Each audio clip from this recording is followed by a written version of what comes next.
Welcome, everybody, to the Tuesday edition, the post-Christmas Tuesday edition of Minions of the Zoo. I'm your keeper tonight, Toy Boat, Skep Tock, I can talk. And with me, I have Minions Prospero. Hello. And the Harry Channel. Good evening. You're a black box tonight. Yeah, I am a black box, and I wrote my name in Sindaharan script, and just feeling like I don't want to use Arabic letters and numbers this year because I identify as Cindy now. Oh, okay. Well, we'll just we'll just look at all your inputs and outputs and try to guess what's happening. You've got a Sanskrit translator. You should be in great shape.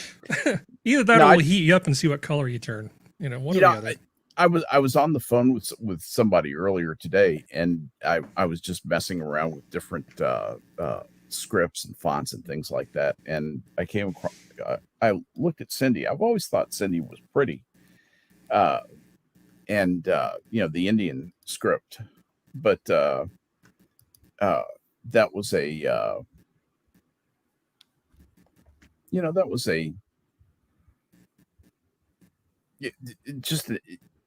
it just looks so beautiful to write my name in Cindy that I decided to use that as my thing tonight. So that's why that's there. Nothing more than that. Anyway, who just joined us?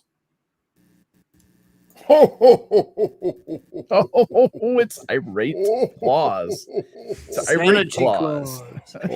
And Irate Prostate, a friend of I bring lucky strikes for everyone.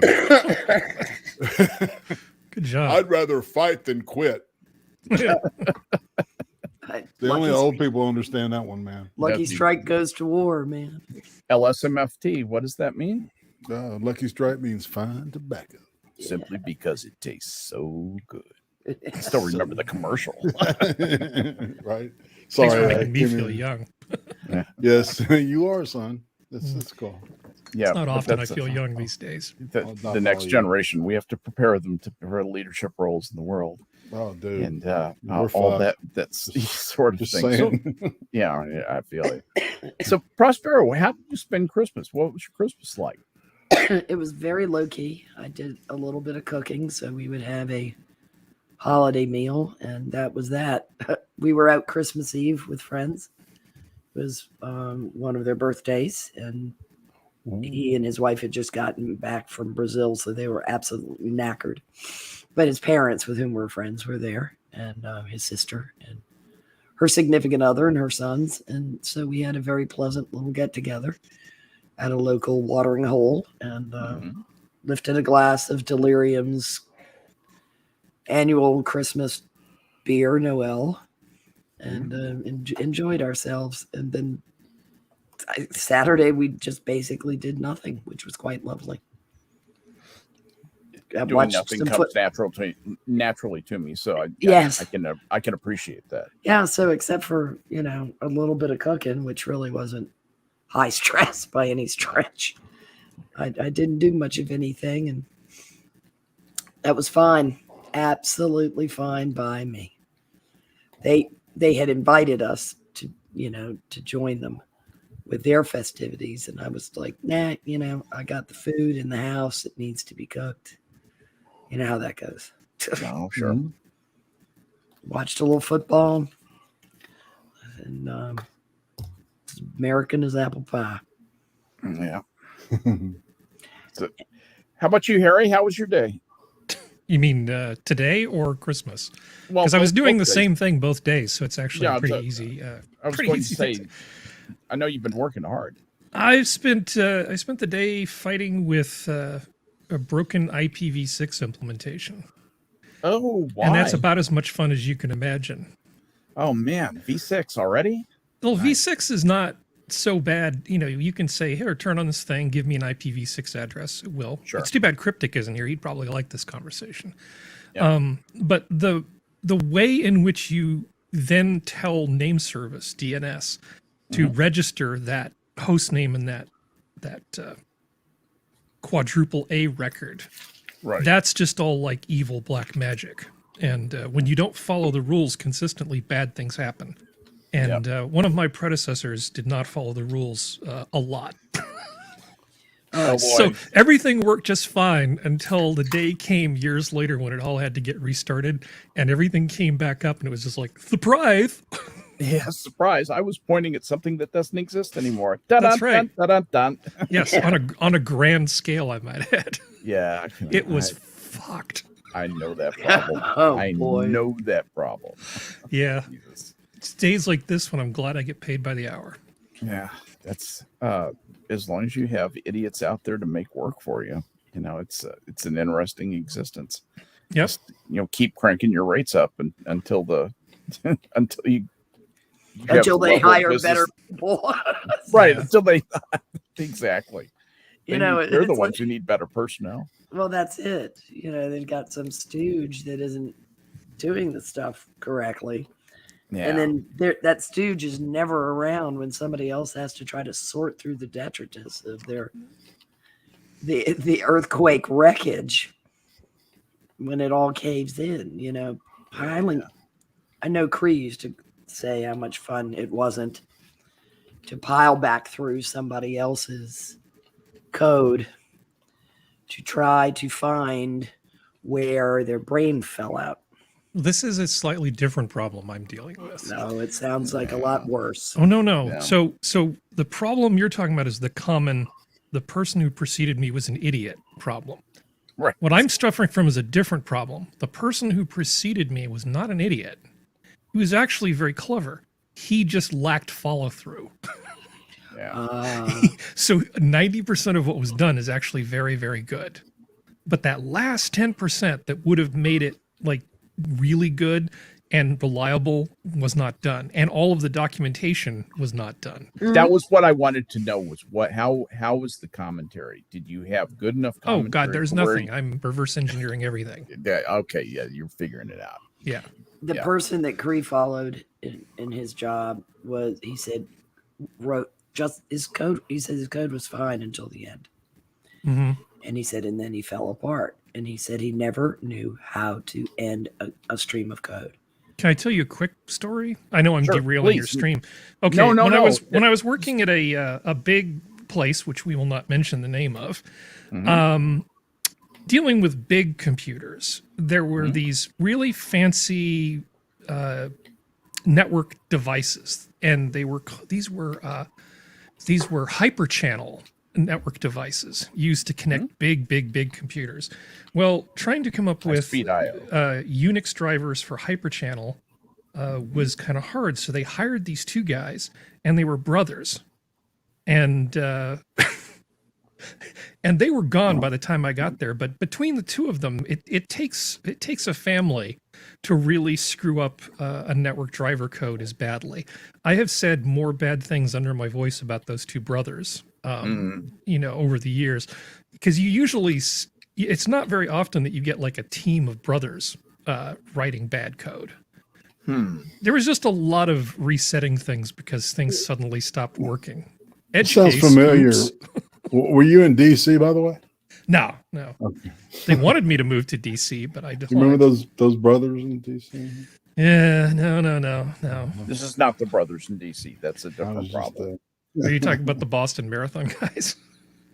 No, the Pakistani brothers.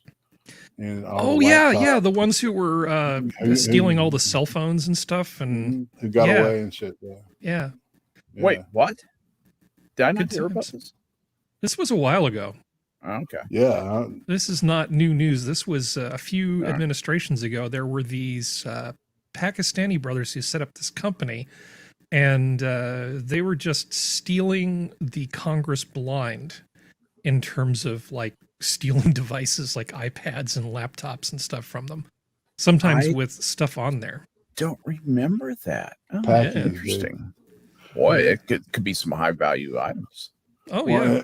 And remember when the DC police took confiscation of some of those laptops and stuff that Wasserman Schultz openly threatened the guy with, you know, and it was like very kind of shocking when everybody, you know, when she reacted like that. You know, how dare she? Okay, I found a link. Let's see. It actually How wasn't unsurprising that she it did wasn't it. as long Oh, ago as I She's not a thought. con or anything. Excuse my language. No, she's a bitch in roller skates. They're referring to it as the House IT scandal. Yep. Oh wait, I do remember this now.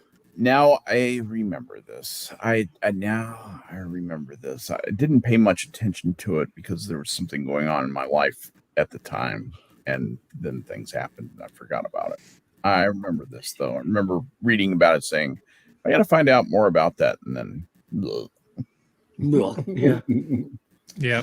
life happened to me. Doesn't So that be- that was it. Sorry about the derailing. But anyway, yeah, interesting. Yep. So anyway, Irate Prostate. How was your Christmas? It was fantastic. I made some of my special savory cabbage soup with for Uzi. She loves it, so I made that for her, and we just hung out and watched movies all day. It was great. Savory cabbage. Oh, I soup. tried to get her. I've been trying to get her to watch Apocalypse Now Redux for like 3 or 4 years now, and so I finally got her where she said, "Okay, I'll do it," and she kept falling asleep. So yeah, we ended up watching a movie called Green Inferno. It was pretty fun. We had a good time. Yeah, Very good time. I'm glad everybody came through nice and safe, and safe is big with me, and had a nice Christmas. I'm sorry Harry had to work. I hope he made a lot of money, and he gets to buy the company that was so offensively misprogrammed, and can punish the executives responsible. But at any rate, it's been quiet around here. I spent the day with my best friend from high school. I mean, that's funny to think. John and I have known each other since 1967. It's a long time. We've known each other for 50 years, and we've watched each other go through a few things. But he was visiting his daughter, who lives about an hour away from me here in Texas, and I got to spend the day with him, or spend most of the day with him, and it was a real pleasure. It's both laughed about the world, and just caught up and remembering old friends and things like that. So it's very nice. Yeah, I got a buddy that's coming over Friday to watch the Alabama-Cincinnati game with me. We've known each other since like 1980. So it'll be good to hang out with him. So I know the feeling, man. Who's going to win that game? I'm fucking terrified. Don't ask. You should be. Yeah, I know, man. They're hungry. They're hungry and they're good. They look pretty good too. That's what I was going to say. They're very good. They look pretty darn good. They have been underrated and undervalued all season in the rankings and the observations. That is added to their hunger. Right. They've been fed up with being considered really not a contender, and they showed everybody up to now. So it'll be interesting. It should be a good game. I hope it is. I hope it doesn't turn into one of those underperforming, everybody's having a bad day games. Yeah. I'd rather see it, fought out. Well, I think those coaches will have those teams ready to play. But man, Bama always comes out flat after like an extended period of time. And they have rough first halves, that's for sure. Absolutely, man. So I'll tell you this: Cincinnati won't. They're going to come out like it's the last game on Earth. I think. Mm-hmm. Well, that's the issue. It's how far. Godzilla. It's how far you can allow another team to run up a deficit on you that you can still overcome in the second half and hold together on your defense. Alabama's had a couple close calls this season because of how flat they've been in the first half. Yeah. They're Indeed. not. They're not at the Alabama of a couple years ago. I mean, And Tamu like made us pay on that shit too. So yeah. But there's a widespread belief in Auburn, Alabama, that Alabama made a deal with Satan at one point because that's the luckiest team. They've had some comebacks that they actually didn't deserve. They as badly as they played in the first. No shit. And Saban would agree with you, but I really think he is the best. You can always tell when he's had one of those victories where it's by the skin of his damn teeth because he's got this look on his face like these boys do not realize what kind of talking to they're going to get on Monday. Right. Yeah. Actually, the boys do realize that, but they're pretending not to notice. Choosing not to think about it right now. Yeah, because You're right. I mean, he has a look of disgust that is exactly. So magnificent. What I really like about Nick Saban, if we want to kind of go on a tangent just briefly, in comparison to like Paul Bear Bryant, Bear Bryant would literally kick them in the ass. Mm-hmm. Right. Whereas Saban has really gone a psychological route with that whole team ever since he got there. Yep. He would bring in these psychologists to come in and these pep talkers and stuff, and they would, get into, have the individual athletes focusing on their own internal health, for lack of a better word, right? Balance. And I think that's in the academic, the graduation percentage is really high. So he's got a much higher level of performance and internal self-confidence out of a lot of these guys. Indeed. Look at how what's his face Matt Jones is doing at New England. The composure he's shown being tossed into that role like that. Yeah. And nobody gave a hoot and a holler for that kid. Nobody. Now that's another thing that Belichick's really good at. He's a great quarterback, man. Yeah, he is a great quarterback, and he shows a great deal of composure for somebody as young as he does. Yes. Which is, it's like I've been very glad to see Joe Burrows do well. There was a lot of question about whether he would. Whether he was a big fish in a small pond at LSU or whether he was going to be able to make the transition. And he has shown a hell of a lot of promise. I'm not knocking all the rookies, by the way. It's a hell of a transition from, as Burroughs learned last season, from college level ball to pro ball. Right. It's a hell of a transition. It's an entirely different game. People know how to read offenses. They'll read you all damn day long.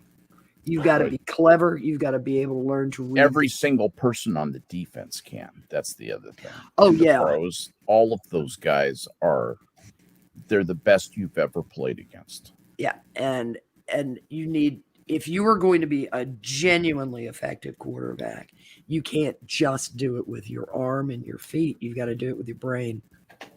Yeah, that's, no doubt about that. Look at me and my great arm. Tom Brady's arm isn't that great.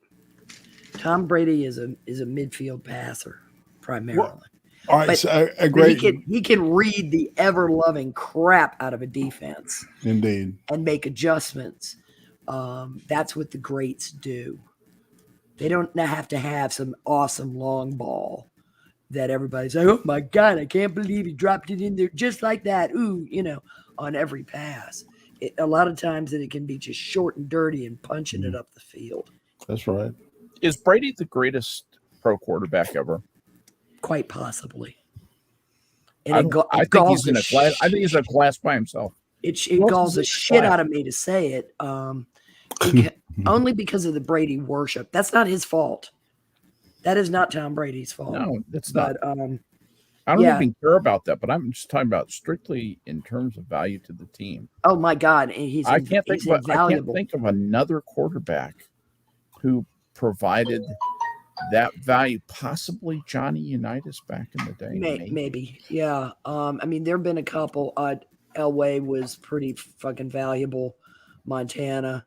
I mean, Elway was not as successful. but nowhere near as success. Well, he was playing for Denver, for God's sake. He wasn't playing for somebody like Belichick. Belichick, like Saban, knows about depth, bench depth. And so they have plug and plays.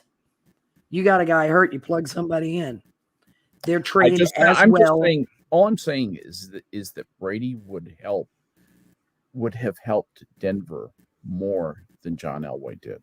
Quite possibly. Because he is a smart boy.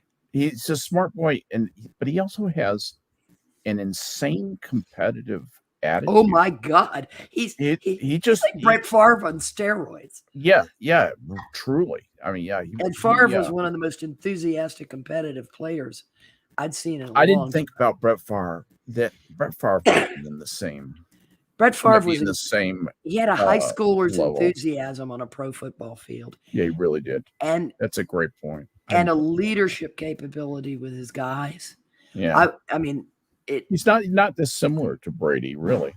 No. Brady's a little harder on his teammates, I think, than Brett Favre was. But Brett was erratic. That was Brett's problem. He was erratic. He was always trying to make a play, and he threw some really foolish balls because of it.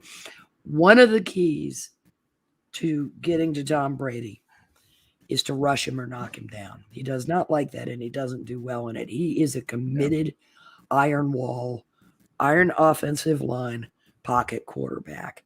He can't scramble for shit. I mean, he's not as lead-footed as Roethlisberger, but he's. But yeah, if you give him the extra second that he needs, it's all he needs. You're done. Yeah, you are done. It's all he needs. You know, it's. He really is amazing at finding open guys. Anyway, not to turn. Oh, his guys are amazing. Praise-a-thon for Tom Brady, but I just thought it was interesting. At getting up, well, that was my problem with Brady. I got so tired of. I used to use the crude term that I used to wonder how any of the announcers could enunciate with Tom Brady's dick in their mouth. I mean, they constantly Brady. He's not going to sleep with you, okay? Have you seen Gisele Bundchen? I mean, come on. But he is an extraordinary force on a football field. Oh, John Gruden was one of the freaking worst when he was on ESPN. I mean, I really thought he wanted to marry Tom Brady. Yeah. It was a Gruden is a psychiatric mess, in my opinion. Gruden fucking Chucky is a nutter. I'm still pissed that he got that Super Bowl win in Tampa Bay because that team was Dungy's. Yeah. Dungy did the work down there. Doesn't matter.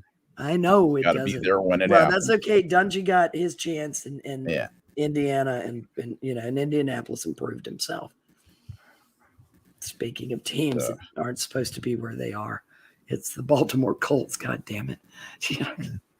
Well, and the way that they left Baltimore, and the way the Browns left Cleveland, Yeah, there's that. Dead a night. Bye bye. That's precisely the way the Colts left Baltimore. Precisely. Yeah. I mean, literally, they didn't announce they were packing the stuff. They just brought the Packers in and said, "Go to town. Don't quit till you're done. Money's no object. Get these trucks loaded and get the hell out of Dodge." They were gone in a weekend. Gone in a weekend. It's sad too because if you had any affiliation with Virginia or Northern Virginia, I mean, and the thing is Baltimore and Washington, I had a poster of Johnny Unitas on my wall. Yeah, Johnny Unitas was my quarterback too. And I've had a few. Gary Quazzo? I don't remember. Backup. He was Unitas's backup quarterback, and he had to take over for him. And then in the famous, the Super Bowl where they were both hurt, Unitas and Quazzo were both hurt, and that fullback came in and quarterbacked the game. What game was that? Anyway, I was a Packer. I was more of a Packers fan, but I could find a Unitas. I could find a Unitas poster. I mean, Bart Starr was my guy. Bart Starr was my guy. Was a good quarterback. And so when the old guard passes like this, like I mentioned to you before the show started, seeing that John Madden had passed away, hit me the way it did when I was a kid and Vince Lombardi died. It's like, wait, what? Because their so names. You're not sad about Harry Reid, but you're sad about John Madden. Very sad about John Madden. I hear you. I mean, he had a great life, amazing life. He's a great guy. I was never a Raiders fan. I despised Raiders Nation. I always wanted the Raiders to lose, but Madden was something else. He was a force majeure in the sport, and good word. He and Pat Summerall are now confusing the hell out of some people in the great beyond. When I was living in Oakland, man, the Raiders were the shizzle, and of course they were. And it was great fun to live in Oakland back then. Little Snake Stabler. Yeah, those were the days. That's exactly right. Yeah. Oh, everybody used to tune in to watch the Raiders Chiefs game because that was bound to be a barn burner of a game. Well, and in his his retired career, he did a lot of the color work for the Alabama radio network football games. How about that? Yeah, he'd be all right, Eli, man. So we're going. Yeah, he's done a split too, and they're going to go down the middle. That's right. Middle. That's right. That's exactly what they do, man. He talked really slow like that. That whole kind of draw it out, and funny. Where in Alabama was he from? Well, all right. So, all right. There's a place called Floribama. Oh yeah. All right, and he's from around there. He's from the southern part of the state. He's from down in Bioland. Like you were reminding me of Skep talking about his family from Bay Minette. Oh well. No, he was from Foley. He was from Foley, dude. Oh, Foley. He was down south across the river from Mobile, south of there. Yeah, Foley's almost in Florida. Yeah, Foley is on the right side of the map in the southern Alabama map. It's on the right side, not the left side. Me and Uzi spent time on that place and Foley. I looked at some property there when we were talking about leaving the state. That's where the Mancy, which is my surname. The Mancy Antique Store is in Foley, and it's a bar. It's not really an antique store. They call it. The only antiques are the fucking patrons, right? It's like having a bar called The Office. Right. Yeah. I've got to go to the office. Oh, Harry, you had to put that up, didn't you? Yeah, of course I did. I've been saving it all year. Arenthal James Simpson drives me crazy. All right. Him holding a plate of carved meat. I know, but he is one of the best running backs I have ever had the pleasure of watching play football. He was nimble. He was lithe. He a lot of Gale Sayers He had a lot of charisma too. So, well, he also was the kind of USC tailback that the NFL was developing into a very receptive place for. Yes. He's kind of a right guy at the right time. Yeah. Look at what Eric Dickerson did. Yeah, it was pretty to watch these guys run, though. Man, I tell you, it was pretty to watch them run. Yep. I'm a hopeless. I still watch the NFL, and I know people are like, I'm boycotting it because of blah blah blah. And I'm like, I can't help myself. Yeah. I mean, I watched it for years. So, as a fetus, I was probably exposed to it through my father talking about it in front of my mother, So I can't. Baseball and football are just like, okay, I'm doomed. You know what would make this meme better, Harry? The thing is, it's not a meme. It's an actual postcard from back in the day. I know. That's excellent. That's what makes it. It's a found meme. Just take the head of one of the autopsy pictures. Oh no, Nicole Krauss. I mean Kathy Griffin it and just have Kathy him holding it. But have it be on the platter with the No, vegetables. And have Kato Kalin's hand reaching in to grab like a shrimp or something. Man, that's the sickest shit I've ever heard you say. Man, I actually like you now. Thank you. Well, I finally have some respect. Oh my God. Stop it, both of you. Sick motherfucker. I love it. That is, Oh, y'all All are right. No awful. apologies. No apologies. that's All right. right. That's Yeah, right. no take backs. It's like I'm not- pee in a swimming pool. Once it's in there, it's in there. Well, you're right. Man. And I'm not going to unmix that paint. You can't unpee the swimming pool. Good God. Good old OJ. I love old OJ. He was a good guy. Yeah, Except for killing all those people. Jesus Christ. Yeah. I think he's looking for work. Kids parties, bar mitzvahs. Wet work. Yeah. Not that kind of wet work, OJ. There should be like a special employment agency for celebrities who owe the IRS a lot of money. Oh, no kidding. Or who can't get work otherwise, you know. The Robert Blake. The Robert Blake, who was that? God, I can't remember that guy's name. The one when he was in Face Off with Travolta, but isn't Travolta. Face Off. When that Nicolas Cage. Yeah, Nicolas Cage. Yeah. So Nicolas Cage is constantly shilling for money. He'll make any movie. It's like Alec Baldwin Talent Agency. Actually, but he's actually done some good ones lately. So how's the Alec Baldwin thing going? Is there any more news on that? I haven't really been following that because I just find him so disgusting and appalling. I don't want to look at him. I know. I find it hard to follow that because it's hard. I don't know. In some weird sense, I kind of don't care.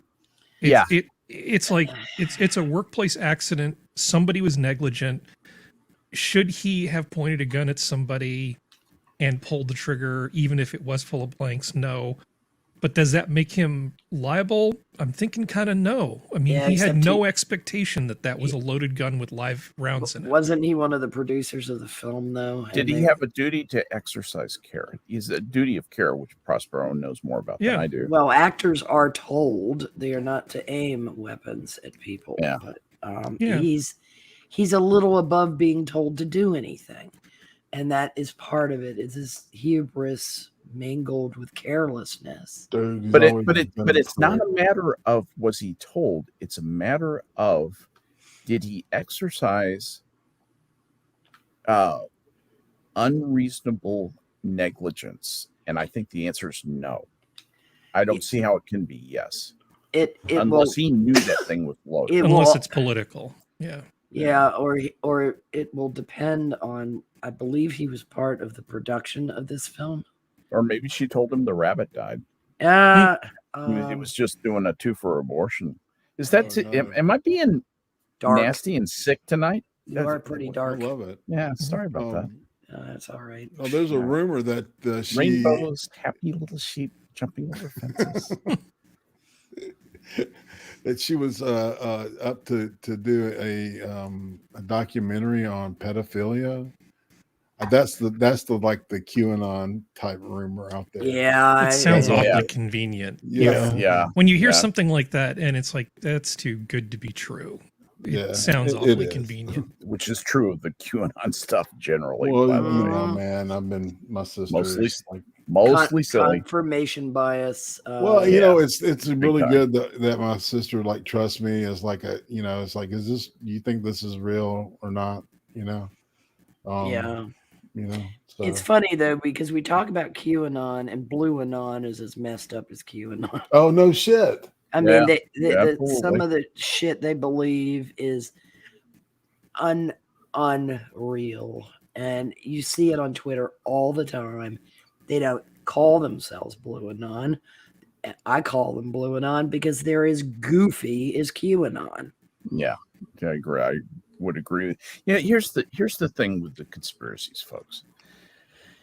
It's too hard to get a group of people with complicated sets of priorities to get enough of those things lined up to effectively have a long-term coordinated conspiracy.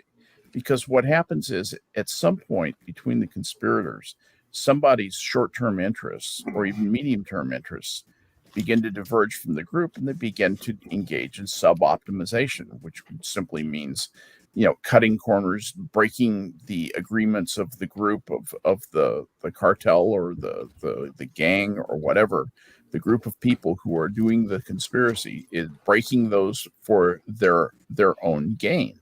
Yep. And it was like when OPEC said we're going to hike oil prices. Back in the 80s this happened. We're going to hike oil prices, and we're not going to sell near as much oil. And Nigeria looked at him and said, "What do you mean we? Have you got a mouse in your pocket? I'm going to sell all the oil I can pump. Fuck right off. We need the money." And that happens in all of these things, these supposed conspiracies. They die before they can even be born, basically. And that's why a conspiracy theory has to be generally fueled by something so overwhelming that it is nearly impossible for it to remain secret. So if it's big enough to be a conspiracy, everybody's going to know about it. And if it's a smaller set of issues that are in alignment, the things just fall. Conspiracies and those groups fall apart. If that weren't the case, our country would be ruled by organized crime. Yeah, absolutely. It'd be a total criminal oligarchy. God, Harry, how long is that goddamn movie? Secrets. It's really long. He's getting super dizzy. Oh man. Secrets can be held against by Count two people. Blakes.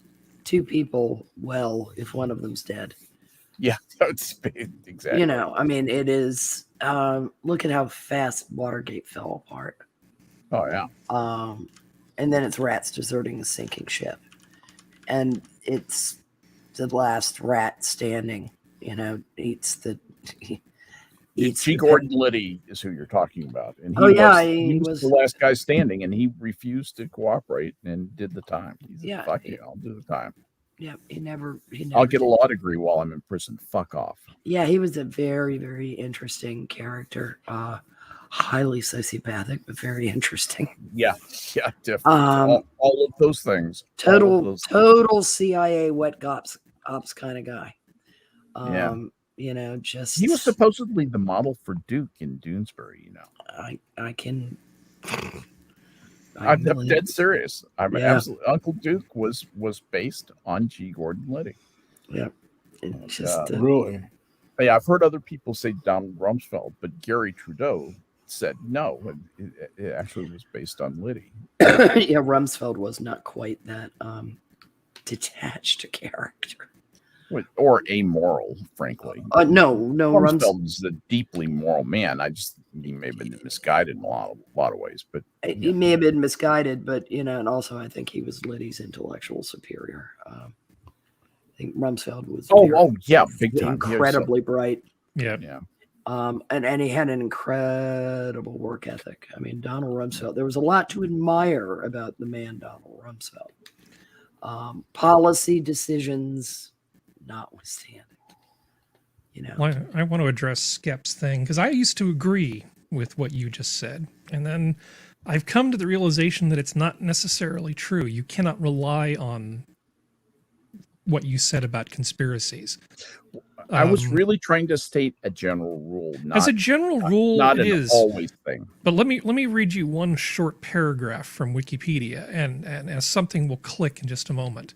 The National Security Agency originally claimed that another sea battle, the second Gulf of Tonkin incident, occurred on August 4th, 1964, but instead evidence was found of a Tonkin ghost, false radar images, and not actual North Vietnamese torpedo boats. In the 2003 documentary, The Fog of War, the former U.S.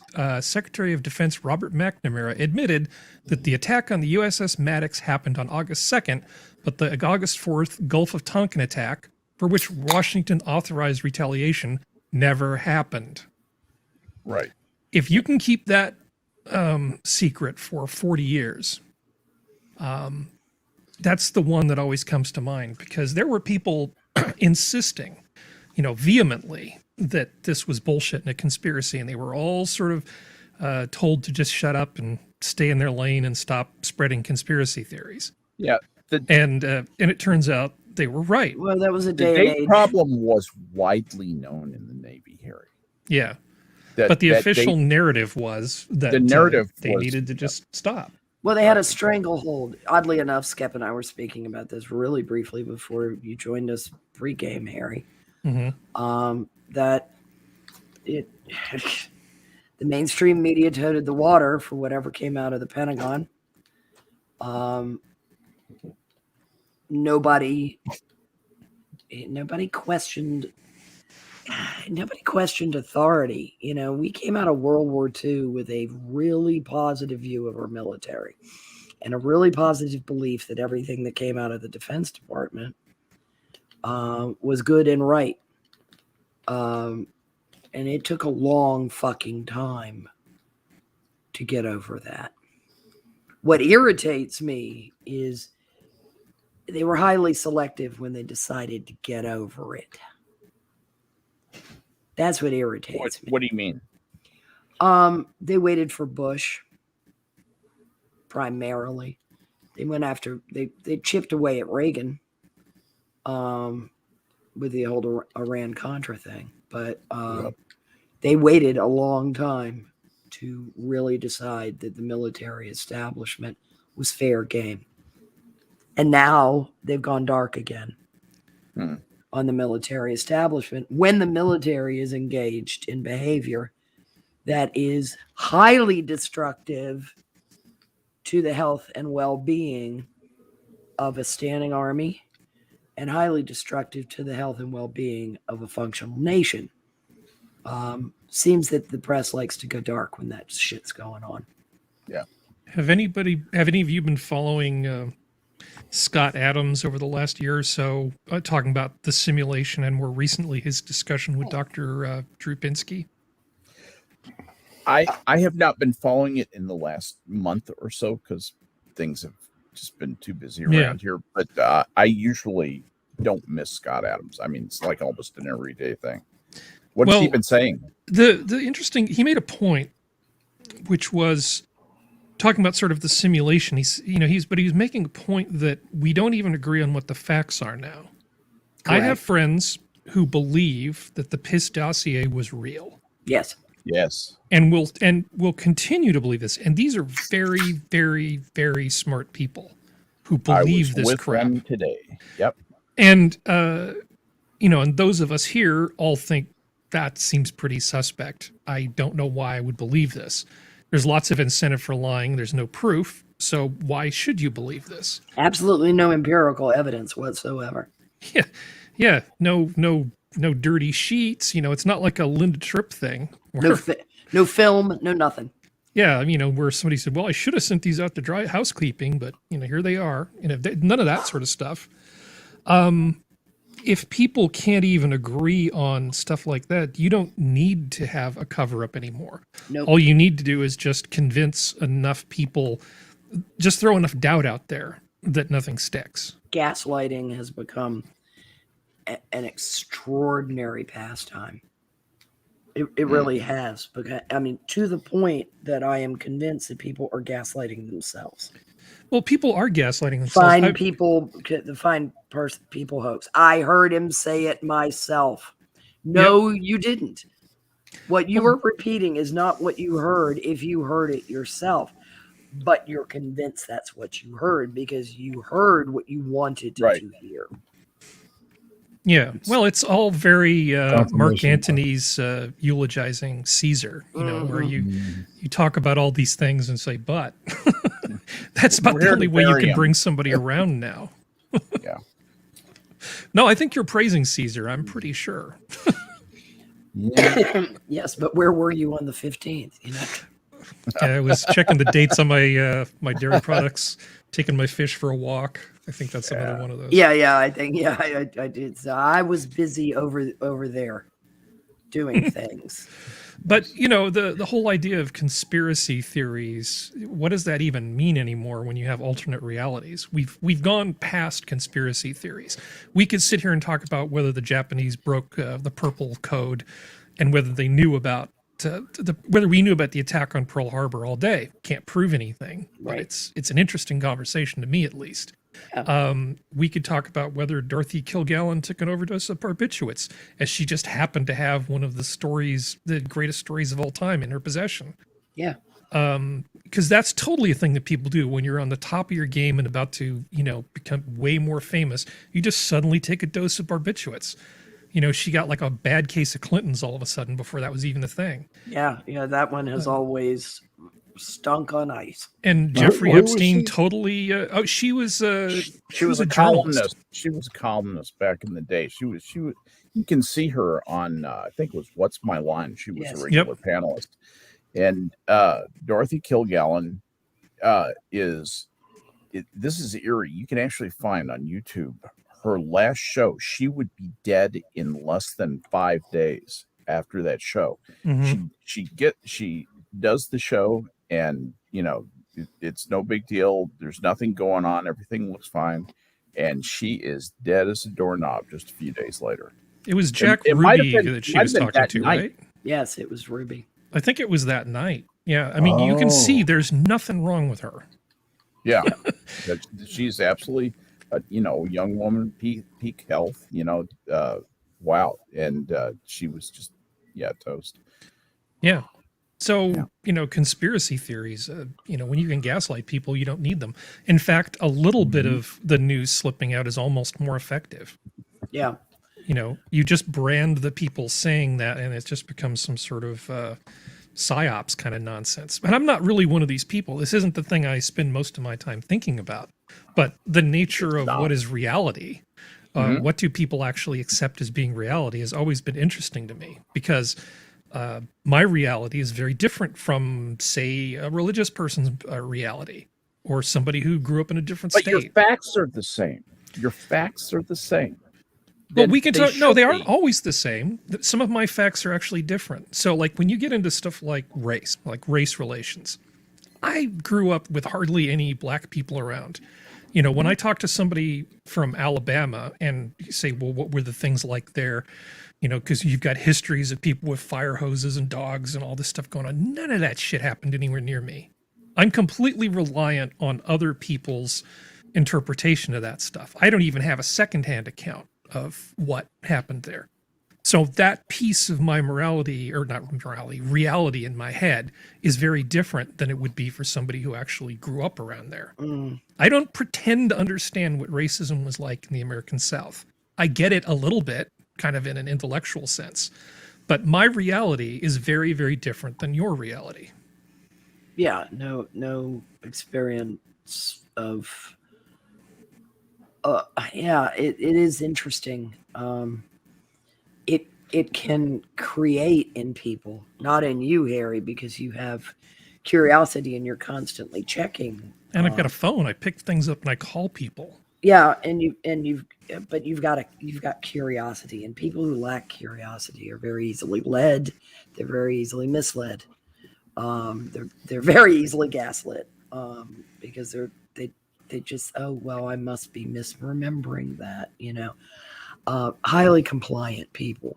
I would not categorize you as highly compliant. Oh no, I'm not even remotely compliant. Right. And you're not into much iconography. So people get very parochial. Their experiences are within this box, and that is the sole realm of experience. And they universalize that. And it's peculiar. Yeah. It leads to people, they make assumptions, incredible assumptions about people. I mean, I learned about regional bigotry when I moved from the South to the North as a child. I didn't learn about racial bigotry. It's not the same. I already had a... Well, there's no regional bigotry with white people, because white people are all the can't same. be. They're all the same. They they're can't not. be victims of anything. And I'm here to testify Yeah. very, very clearly that is not the case, because there were assumptions that were made.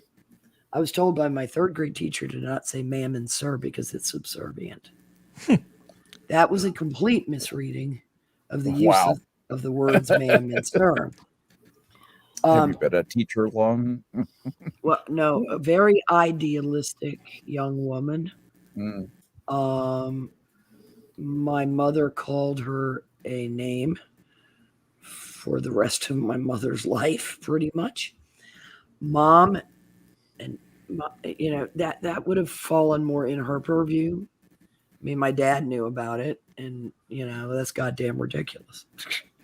Would be his response to it. My mother would have made a stink were it not for all of us had just moved there. If it had been something that had come along when my mother had an established friends network and people that she could trust, and she knew she fit in and belonged well enough to speak up, she would have. Because what the woman was doing was circumventing parental authority.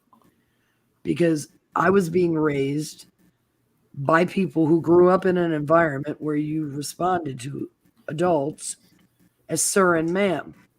Yes. Yep. It had fuck all to do with race. It had nothing to do with subservience. It was respect that was shown by a child toward adults. You might be invited under the threat of beating. You might be invited to call people aunt their first name, uncle their first name. Mm-hmm. The gifting of honorary aunt and unclehood to close family friends. Exactly. I used Mr. and Mrs. as a way of addressing my parents' friends until they'd had a belly full of it and began scolding me when I was fully adult. Stop it. You can call us by our first names. You're an adult now, too. I still felt peculiar. I tried to stop saying ma'am and sir because I was 8 years old, and you don't like people in charge being upset with you. And yes,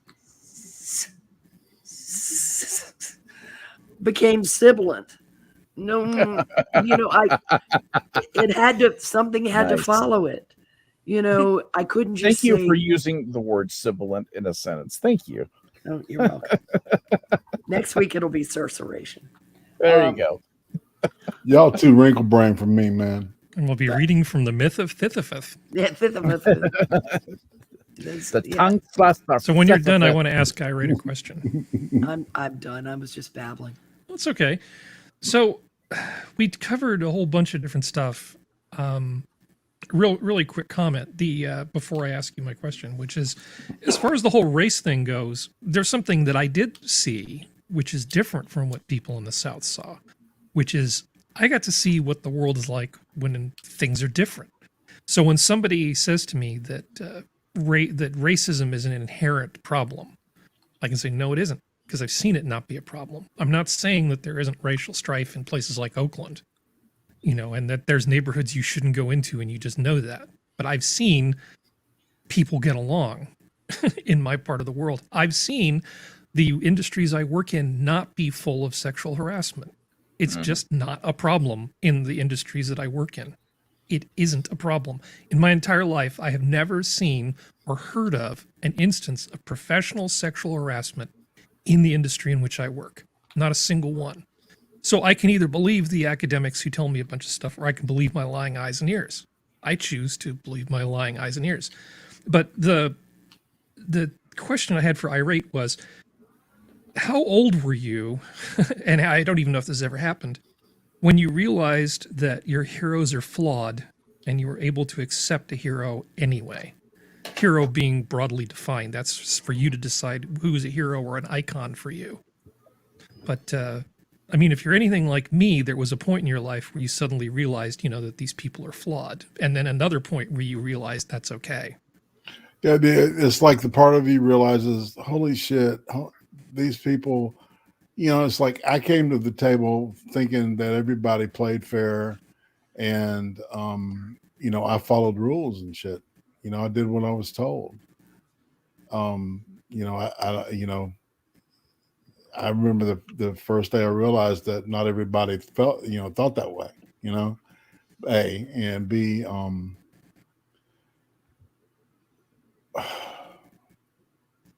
the first time somebody I realized that I admired was, human, it was like a, letdown. And but I don't know, it solidified some of my base thinking, uh, in the way that I approach people. It's like I still have faith in people. I don't have faith in society. Maybe, I don't know. Mm-hmm. Well, is there like a name of like the first person to let you down? Public persona, not private. Yeah, exactly. Shit, that's a good question. I'm interviewing the interviewer. The specific, the specific, like the moment where I was like, oh man, this is bullshit. Damn. I think that I don't know, when I was in college, it was man, it might have been like when Pete Rose, when I found out Pete Rose was cheating. Well, he was betting on games he was involved in, right? Yes, he was. He claimed he wasn't, but he was betting baseball, and that was the sport he played, and he was involved in the league. So any game in the league, he was involved in. That's an interesting thing. By a vote, who thinks that Pete Rose belongs in the Baseball Hall of Fame? I do. I don't think I think you can put an asterisk next to his name, but I don't think you lose an award just because you do something wrong. Yeah, taking the Heisman away from OJ didn't bring back the dead, y'all. Yeah, if you suddenly decided that Woody Allen should lose all of his Academy Awards for reasons, it's like, what would those reasons be? And how does this help? Exactly. Yeah, it would just be vengefulness. And spite and vengefulness don't do anything about present day.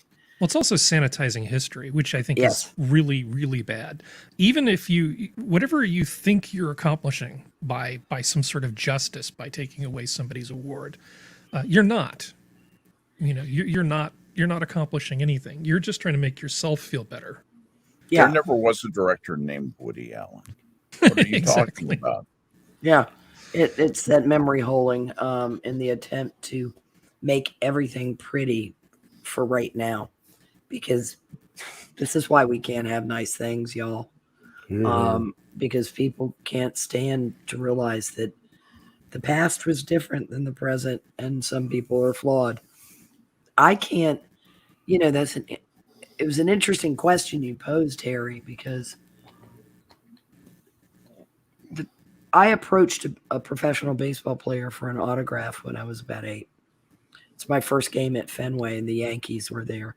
Mm-hmm. And I was a recent transplant to the Boston area. I had been a Yankees fan as a kid. That was like a team that my dad followed. I followed it. I knew Mickey Mantle. I knew Roger Maris, Elston Howard, Yogi Berra. I knew these guys. Joe DiMaggio. I watched them.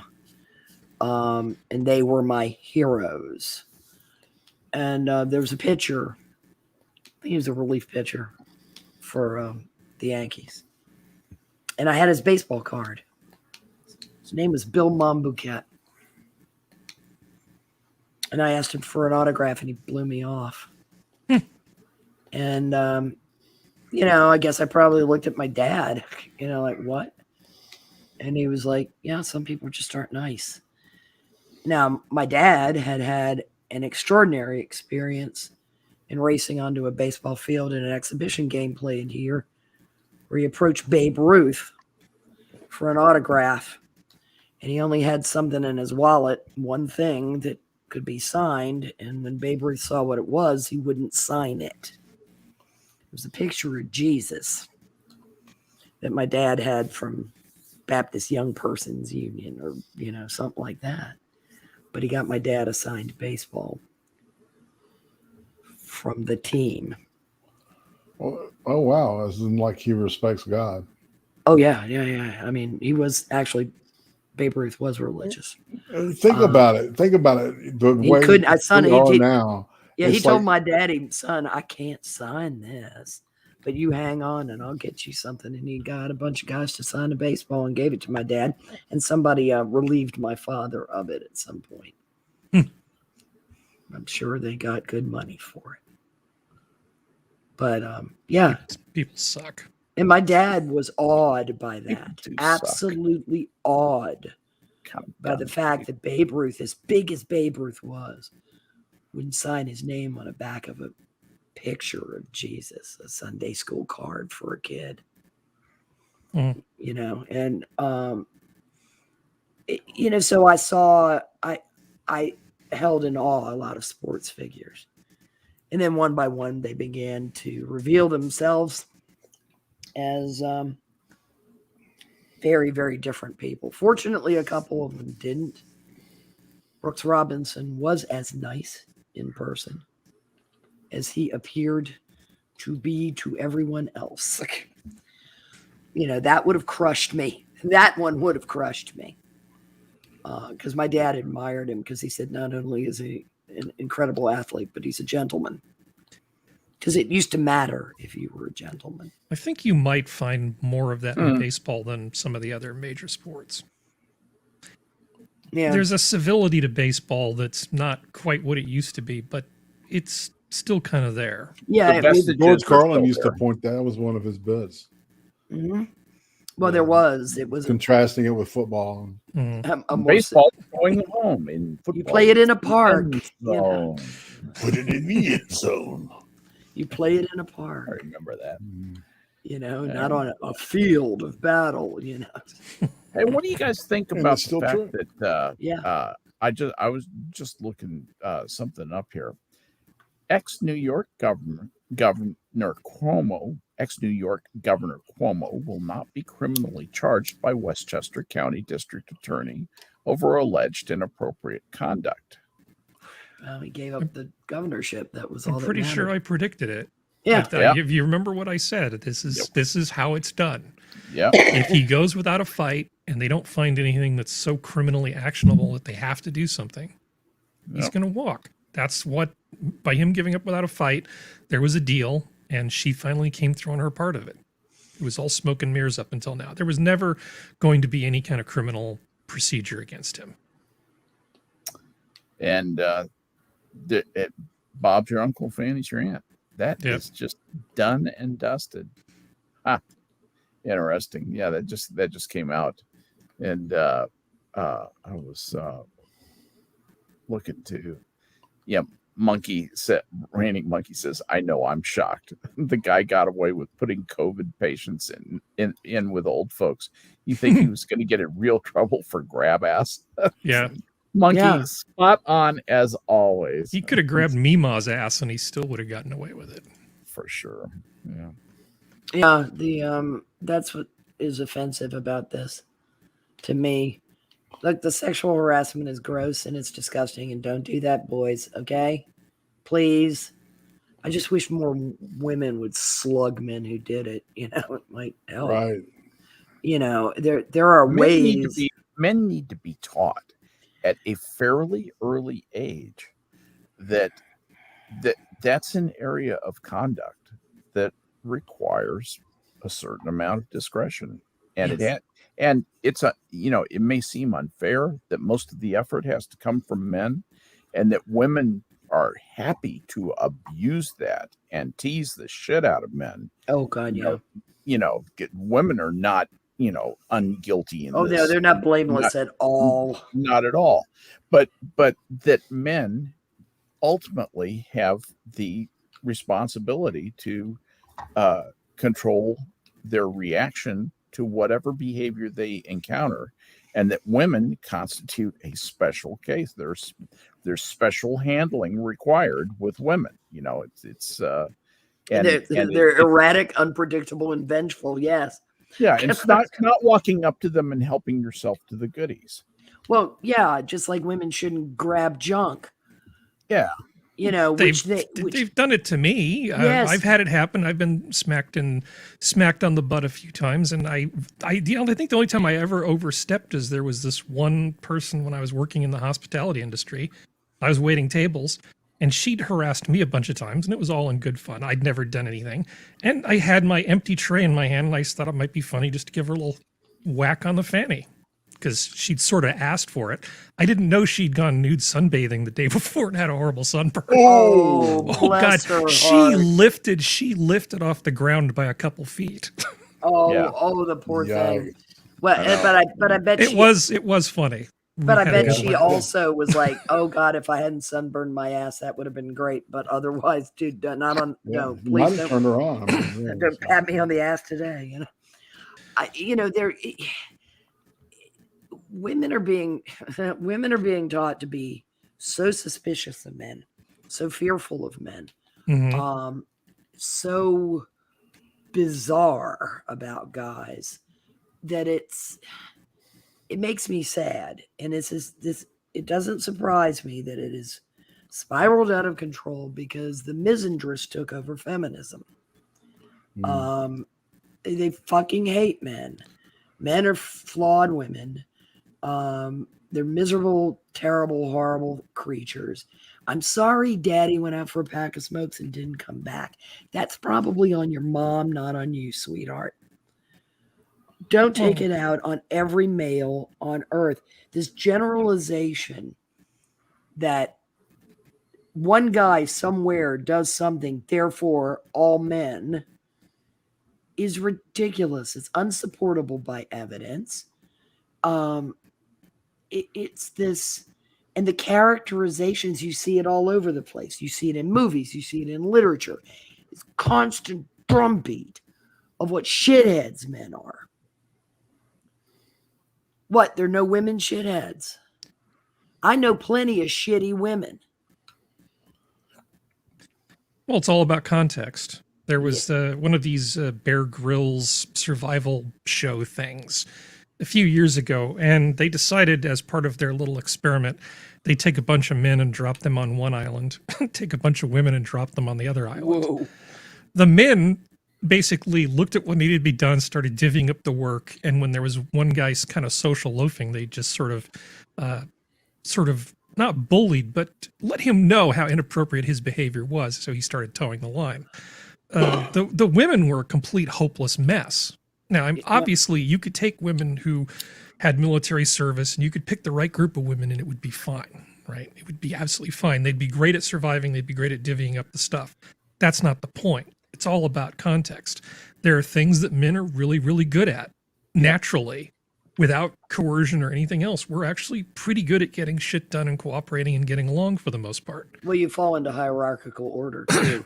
Yeah, and we're good at doing things when things need to be done.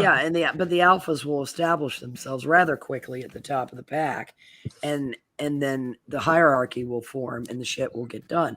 Women prefer consensus. Well, that's lovely if you're choosing the color scheme for a bridesmaid's lunch. Well, the rain's coming in and shelter hasn't been built and you don't have fresh water. That's basically the scenario. Right. And you trap a pig and you have to figure out who's going to kill it. Well, you're not going to eat if somebody doesn't kill it. Yep. I don't want to. I can understand the I don't want us, but Camille Paglia was dead right that if civilization had been left up to women, we'd still be living in mud and grass huts.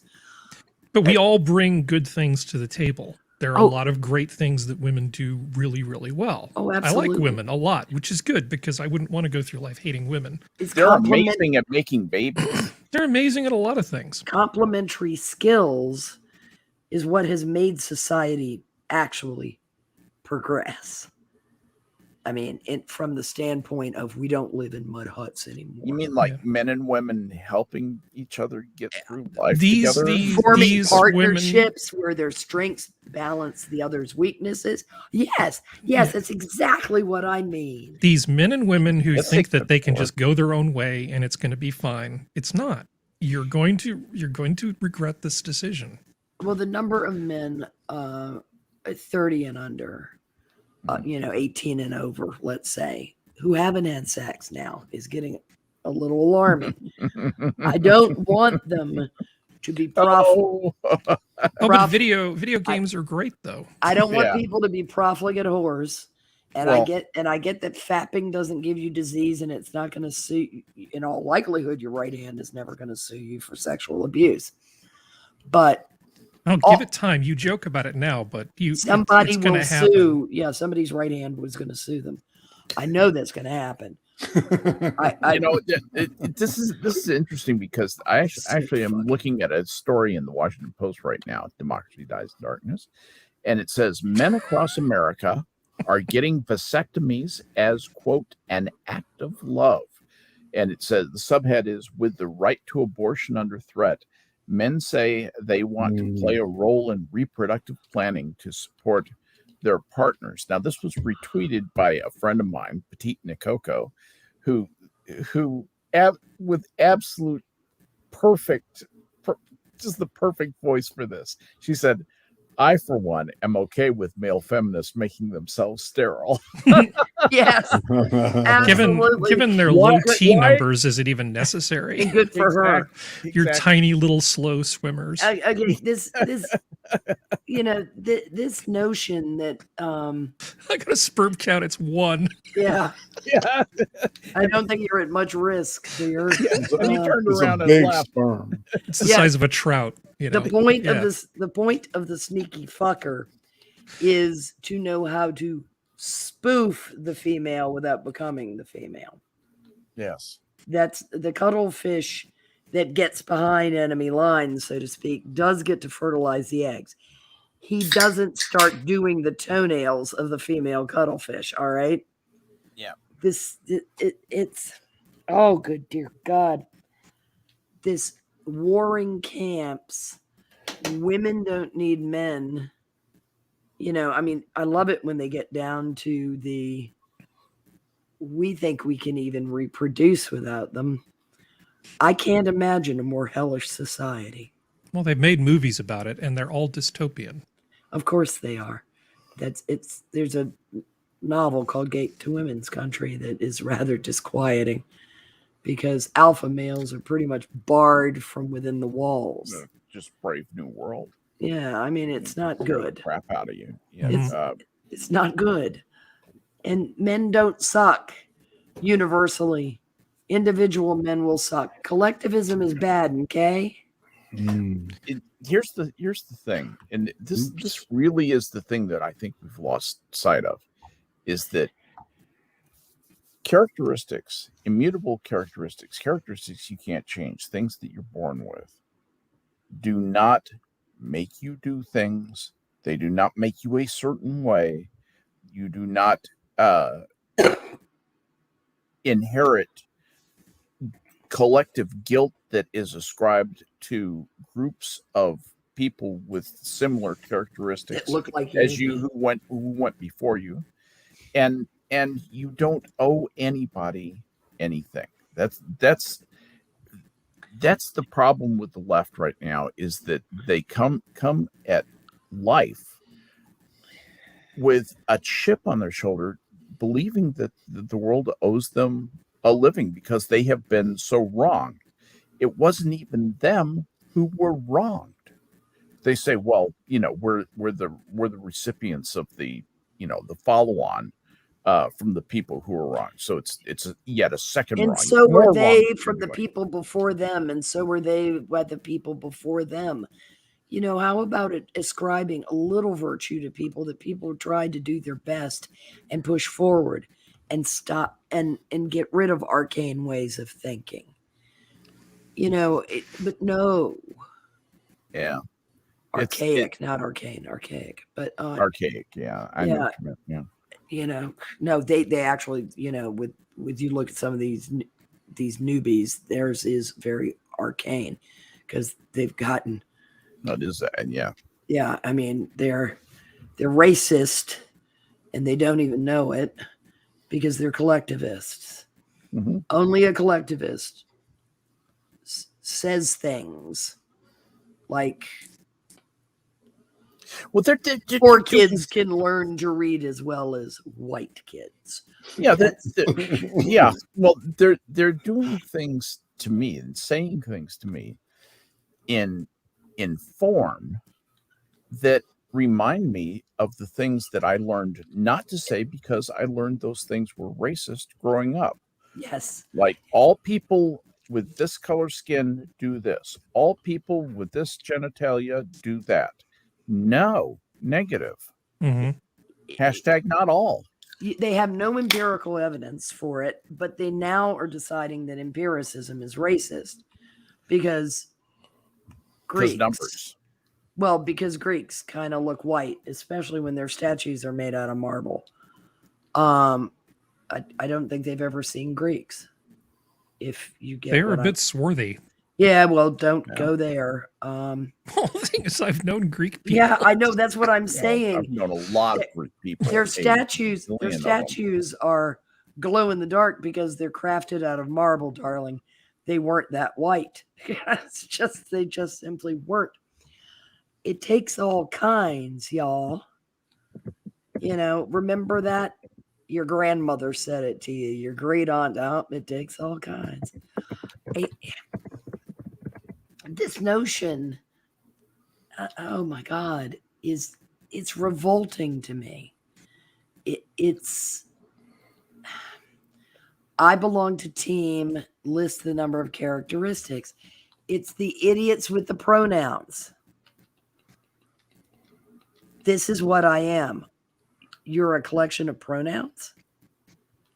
I have never thought of myself that objectively, I guess. I don't think I am she and her. Or that you could be anything else. Well, that you would be referred to as he or zir or whatever. I don't even think of myself in terms of my pronouns.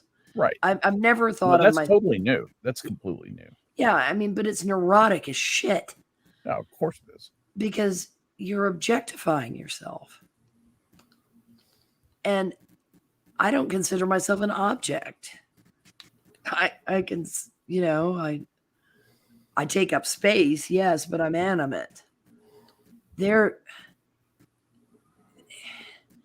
like living statues. They're very peculiar, the way they think. I mean, it's like studying another species to me. I don't get this way of thinking. It's utterly antithetical to me to assume that all redheads are X, or all blondes are X, or all brunettes are X. Well, Prospero, if we don't other the people who other, the othering will never stop. Right. Yeah. It's very straightforward. I don't know why you don't understand. I don't know either. I guess. Maybe if we explain it to you at a louder volume, you'll start to get it. Well, that's isn't that the truth? That's the Channy Binks approach, right? You know, if I'm screaming at you, Big Red, you're gonna believe me more. Mm-hmm. No, you sound like an insane person. Well, you are an insane person. I was just going to say, it sounds like what she is. She fits. That interview from the Red Pill, holy shit. Take your off this campus, you know, Trigglypuff, remember? Boop Shooby. Oh, yeah, and Melissa Click. Yeah. Oh, dear God, that's like the crazy face poster child right there. Yeah. That trio is just, you know, deep people who are deeply who profoundly lack some coping skills. That's all I can think.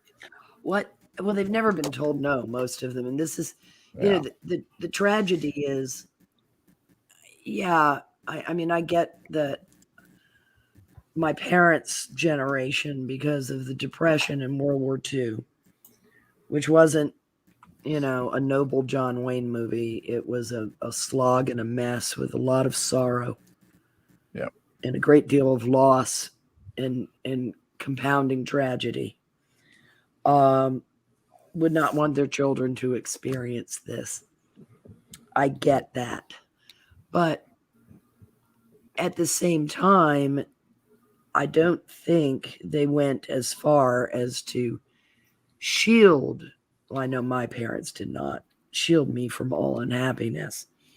I was informed at a rather young age, and it was reasserted throughout my childhood that life was not fair, and I best stop thinking in those terms because wishes were not going to come true. There will be no pony for Christmas. I'm sorry. No matter how much you insist. And then the Oshkosh Bagosh generation comes along, and their parents apparently thought they should never have an unhappy moment. And boy, does it show. Because when they come face to face with reality, they fly into bits. They either are in complete denial of it and throw insistent tantrums that is not the case. Or it doesn't have to be that way. Or they break down. They just break down. Yeah. You can protect and make children happy. I didn't raise them, but I think you can do this by empowering them. By empowering them. My kids, not, and it wasn't because I was a great father or anything, but I mostly left my kids alone. And when they had problems, I'd talk about it with them, but I made it clear that they had to figure it out and solve it themselves. Yeah, that's empowerment. From a brutally young age, yeah. Sometimes to the chagrin of my then wife. But, as a result, they had coping skills from the get-go. I mean, from about 10 years old, seriously. Well, the old sticks and stones. Being told how to handle a bully. Yeah. How you handle a bully. Somebody's verbally abusing you, you ignore them. I know it'll be hard, sweetheart, but you ignore them. You don't let them get to you. You don't let it show. You hold your head up. You move on. You don't give them the time of day. Mm-hmm. They're trash. Move away from trash. Don't lower yourself to that level. Don't participate in that nonsense. Just get about your own business and ignore them. They will stop. And they do. Actually, my son was being bullied at one point when he was, I think, in junior high school, just barely in junior high school. He came home. He was all upset and told me what had happened. Some kid had been ugly to him and threatened him. And I said, I used this term. I said, tell him to fuck off and then don't say another word to him. Watch what happens. Mm-hmm. Came home the next day. He said, thanks, Dad. That worked. Yeah. Yep. You either learn how to go, yeah, haha, fuck you, or ignore them.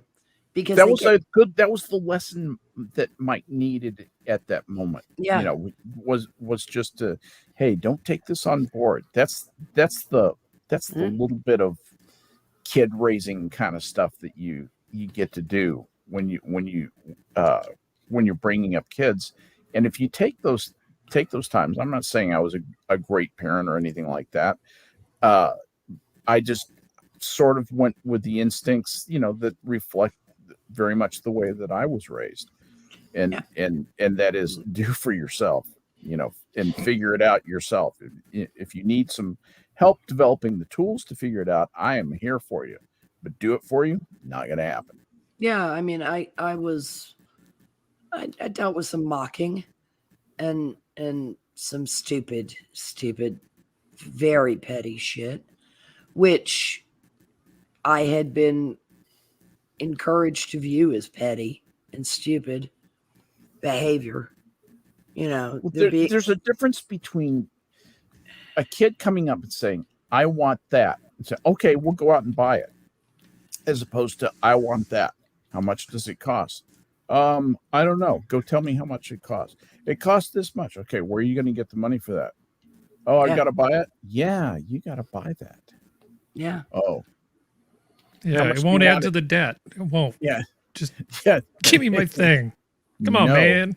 No, Yeah, I'm sorry. I raised a couple of little Republicans as a result, but no, at least not Republicans, but deficit hawks. Both of them are actually.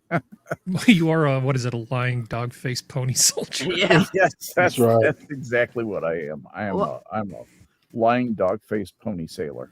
I had an amazing conversation with a friend of mine about something that occurred. She had started working babysitting or doing something like that and had some money saved, and she saw a blouse that she liked, and it was $35, and this was in the 1970s. So that was kind of it was a peasant blouse. They were popular and probably embroidered at that price because that was expensive then, y'all.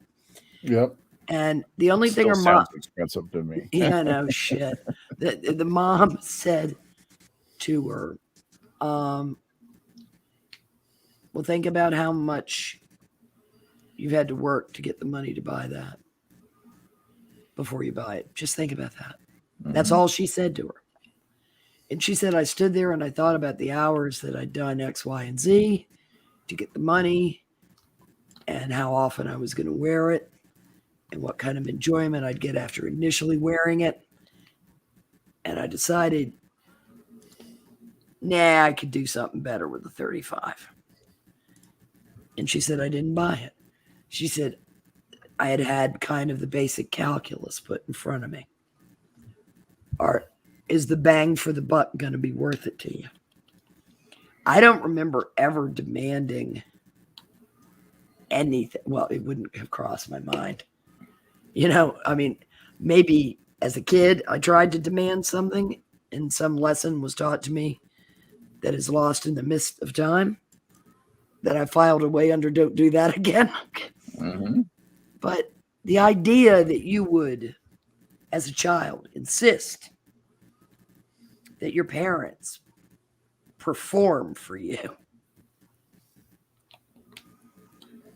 was ridiculous.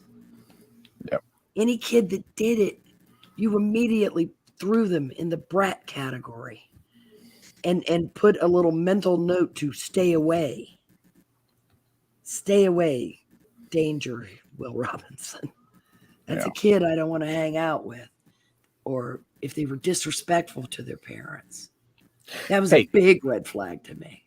Just as long as we're going through here, I'm noticing that we seem to be under occasional attack from probably just one bot. It looks like I had to hit Prospero's handling it, which I appreciate that. I had to hit two of them. Yeah. Yeah, but that's probably the same. Well, anyway, my point is that I want to share with everybody. Change subject just for a moment. I wanted to make sure I got this PSA out. I got asked to join a Discord server that looked highly suspect. It's like the asshole server or something like that. At any rate, if you get that, I would suggest to everybody stay the hell away from that. I don't know. The asshole server sounds like something I should be part of. No, that's Unknown Archives. Planet Asshole. Yes. Oh, that's what it was. Planet Asshole. That is. I didn't know if that was malware or what. I got the same invitation, and no, it's not bot shit, man. So that's real. Yeah, it is real. Who is that? He's a guy in chat a bunch of times. He shows up in chat. He's a real person. Okay. All right. But I had the same reaction at first until I realized what it was. And abundance of caution. I'm sorry about that. I didn't mean to be insulting to anybody. I just thought that's got to be illegitimate. And I thought I'd come on and warn everybody. And it turns out remind me not on all air. right. Remind me not on when we're not on air to give you a little advice. Okay. On a couple of things that can be done to circumvent those things. Okay. Well, yeah. Sounds good. I was just going to ignore I did detective work. Yeah. And but good deal. Anyway, Yeah. Just going through chat to see who's here tonight. Ghost Dog is here. Assassin is here. Costin is here. Jack Gunsky looks like he's here. Check Your Logic is here. Keeverdam, Elwyn. Hey. Got some great people here tonight. Thank you guys so much for coming out and listening to us. Well, I thought we'd charge into the last half hour of this and ask people if they have not New Year's resolutions, but are you going to do anything differently going forward than you have done before? So I guess it is kind of a New Year's resolution, but more in the sense of, is that something that's important to you? Is that something you do, or is that something you even think about? What do you guys think? New Year's resolutions, good thing or bad thing? I think they're a good thing. I think even if you don't actually succeed, I think anytime you set goals. Yeah, set goals, or more importantly, exercise some amount of self-control. It's like a muscle. The self-control muscle is one of those that's atrophied a lot for a lot of people. And it'll come in handy. Don't buy that thing that you don't need. That money will serve you better later. Maybe don't pat that girl on the ass, because it might come back to get you pushed out of office. There's a lot of don'ts that happen in your life. And I think it's kind of a gimmick, and it probably should be not just at the beginning of each year. But I think if people are going to exercise some kind of discipline, more power to them. Just the act of trying is actually important. So if you were going to set a goal for yourself next year, what goal would you like to set for yourself? I already have one.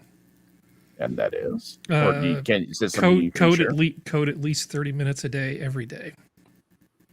Wow, 30 minutes of coding. That's harder than it sounds like, folks. It's not that hard for me. I've just gotten out of the habit, and I need to get back in the habit. Yeah.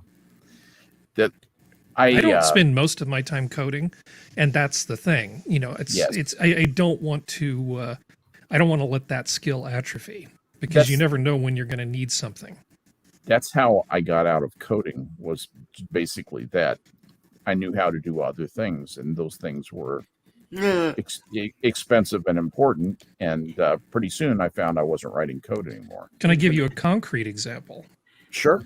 So this isn't just some hypothetical thing. When I was trying to figure out which of my customer systems had been hacked into oblivion, and it was important not to sort of engage anything that would let the viruses start up, it occurred to me that if I'd actually finished learning Go, which is a computer language that creates, it's like C, but it creates static binaries. One could just write the stuff that you want to do the forensics at a much faster rate and on a much higher scale, and copy that, basically bring this thing up just barely and then copy that binary. And you could run that without using any of the things that could have been compromised. And it's like, I was confronted with because you didn't do this thing, you now don't have the opportunity to do something awesome. Yeah. And how many more of those things are going to slip by me because I've just been a bit lazy? Yeah. It's not so much that I've been slip past you, and it's important not to blame yourself. It's not just, I guess I really shouldn't say it's about being lazy. It's about, because even if you're doing work, the question is, are you doing the work you should be doing? It's very easy to stay busy. Oh my gosh. But it's figuring out what that portfolio is of long-term, short-term, and near-term. It's prioritizing those things. So like if you learn to ride a motorcycle, this is a good lesson for people. You look at what's going to happen 3 seconds from now, 10 seconds from now, and 30 seconds from now. And if you watch a lot of like crash videos on YouTube, you realize that a lot of these things that happen to people, like, oh no, how could I possibly avoid it? Well, if you just looked down the road a little bit, you could have seen that things were getting kind of screwed up, and you could have chosen to go more slowly. Gravel is not an excuse when you can see the corner coming up. You can't just shrug and go gravel, like the book Lost Itself, a great thing you can say in Spanish. So yeah, I think New Year's resolutions are great, even if they don't succeed, even if you replace it with something else. But self-control is very, very important. Even on a completely superficial level, there have been studies that show that your focus and concentration is actually much better when your bladder's a little bit full and you're forcing yourself to not go to the bathroom. Mm-hmm. You can get up early in the morning, have kind of a full bladder, and if you can just like go, no, I'm not going to just indulge this thing. You're not the boss of me, and just spend an extra 20 minutes trying to not think about it. The focus that you achieve during that, because of that act of self-control, is actually fairly great. And that's when you get the work done that requires the deep thinking, is in the morning with that full bladder. And it doesn't sound like it's an important thing, but it's little tiny habits that add up. Self-control is incredibly important. And it's not something that people work at. So yeah, New Year's resolutions are fine, even if you fail. Well defended. Well, how about you, Prospero? What do you think about that? I am the worst person to follow this motivational speech by Harry. Yeah. I think Yeah, self-control is my short suit. I am inherently lazy. It does lead me to, when I have a project to do, this inherent laziness, to be But highly you're unbelievably efficient. to be incredibly efficient at it, in order to have more fuck off time. Right. I know entirely what my motivation is toward organization. It is to make tasks flow as smoothly and be done with as quickly as possible, so I don't have them to do anymore. What I want to resolve for this coming year is to be less option paralyzed than I currently am. Mm. I have so many things that have to be handled in this next year that I am currently struggling with being overwhelmed by them. And it's a matter of just starting. And I know that, but I don't want to make a bigger mess. Mm. So it's how to start. And it's actually more of a prayer for clarity on where to start. And learning the patience to start small. Yes. Yes. Yeah. Harry has taken over the stream with one of the funniest routines in the history of Saturday Night Live. David Spade is hiding his face because he is laughing convulsively. He cannot keep a straight face. Christina Applegate's not doing much better. No, she's a mess too. No, and his legs going up and down as oh God, please stop. You know. And when he jumps on the table and it collapses, that wasn't in the script. No. Yeah, that's one of the great moments in Saturday Night Live history. That unscripted move, it totally was. He just dove into the table and just flattened. Lucky he wasn't hurt. Well, he was giving. I mean, for people who haven't seen the sketch, he was basically Phil Hartman.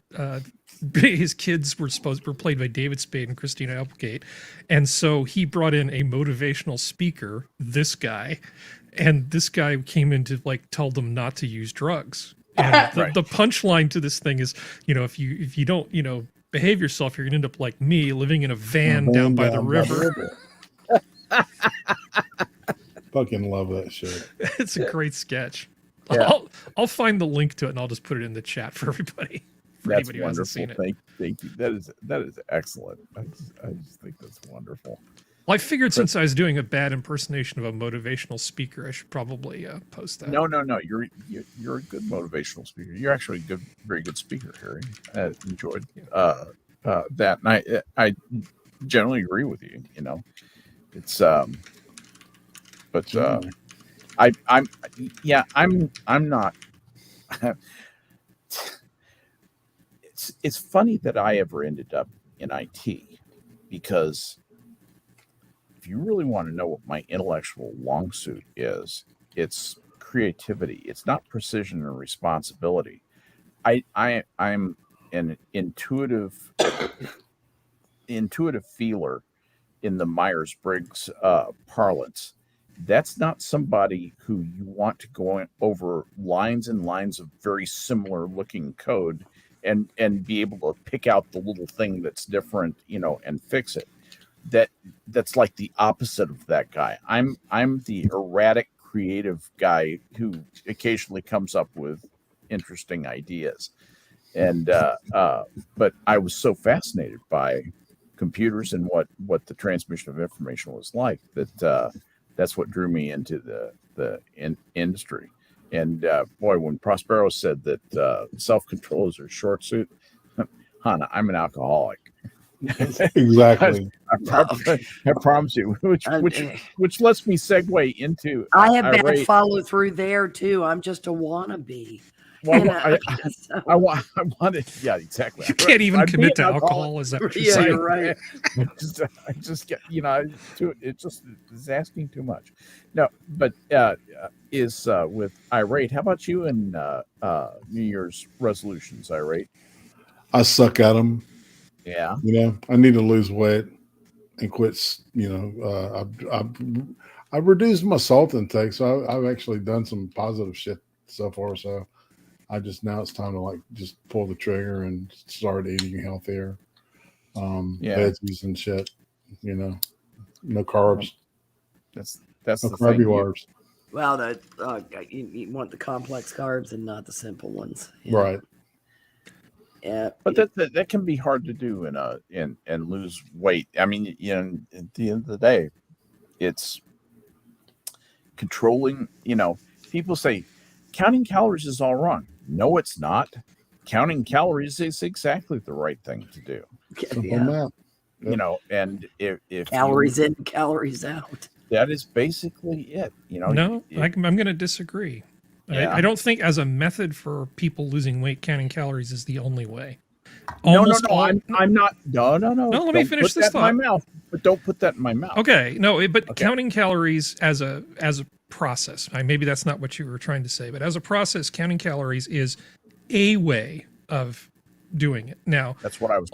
Almost all diets, whether it's carbs or whatever, are some form of caloric restriction, right? And there's lots of ways you can do that. I think that the carb thing is kind of a gimmick. I know it works for some people. If it works for you, great. Fantastic. Enjoy not eating carbs. However, it is mostly a way just to sort of trick your body into not doing something. And you can go into ketosis. I have never heard anybody give me an explanation of how ketosis is going to make anybody healthier. I understand that it helps people lose weight. I totally get that. I don't think that doing that to your kidneys is a great idea. It isn't. And I'm going to back you up here, because ketones going through your body is not a good thing. Your body, if it was a good thing, your body would do it. And that is an unnatural state. Ketosis is they don't exactly know how it may affect the body badly, but having ketones in your bloodstream and in your urine is not a good thing. That's unfinished metabolic business. Is what higher levels of them. Yeah, the Duke study. Tear up structures. The Duke study bore out combination eating more than it bore out elimination of carbohydrates, because they were looking at the modified Atkins.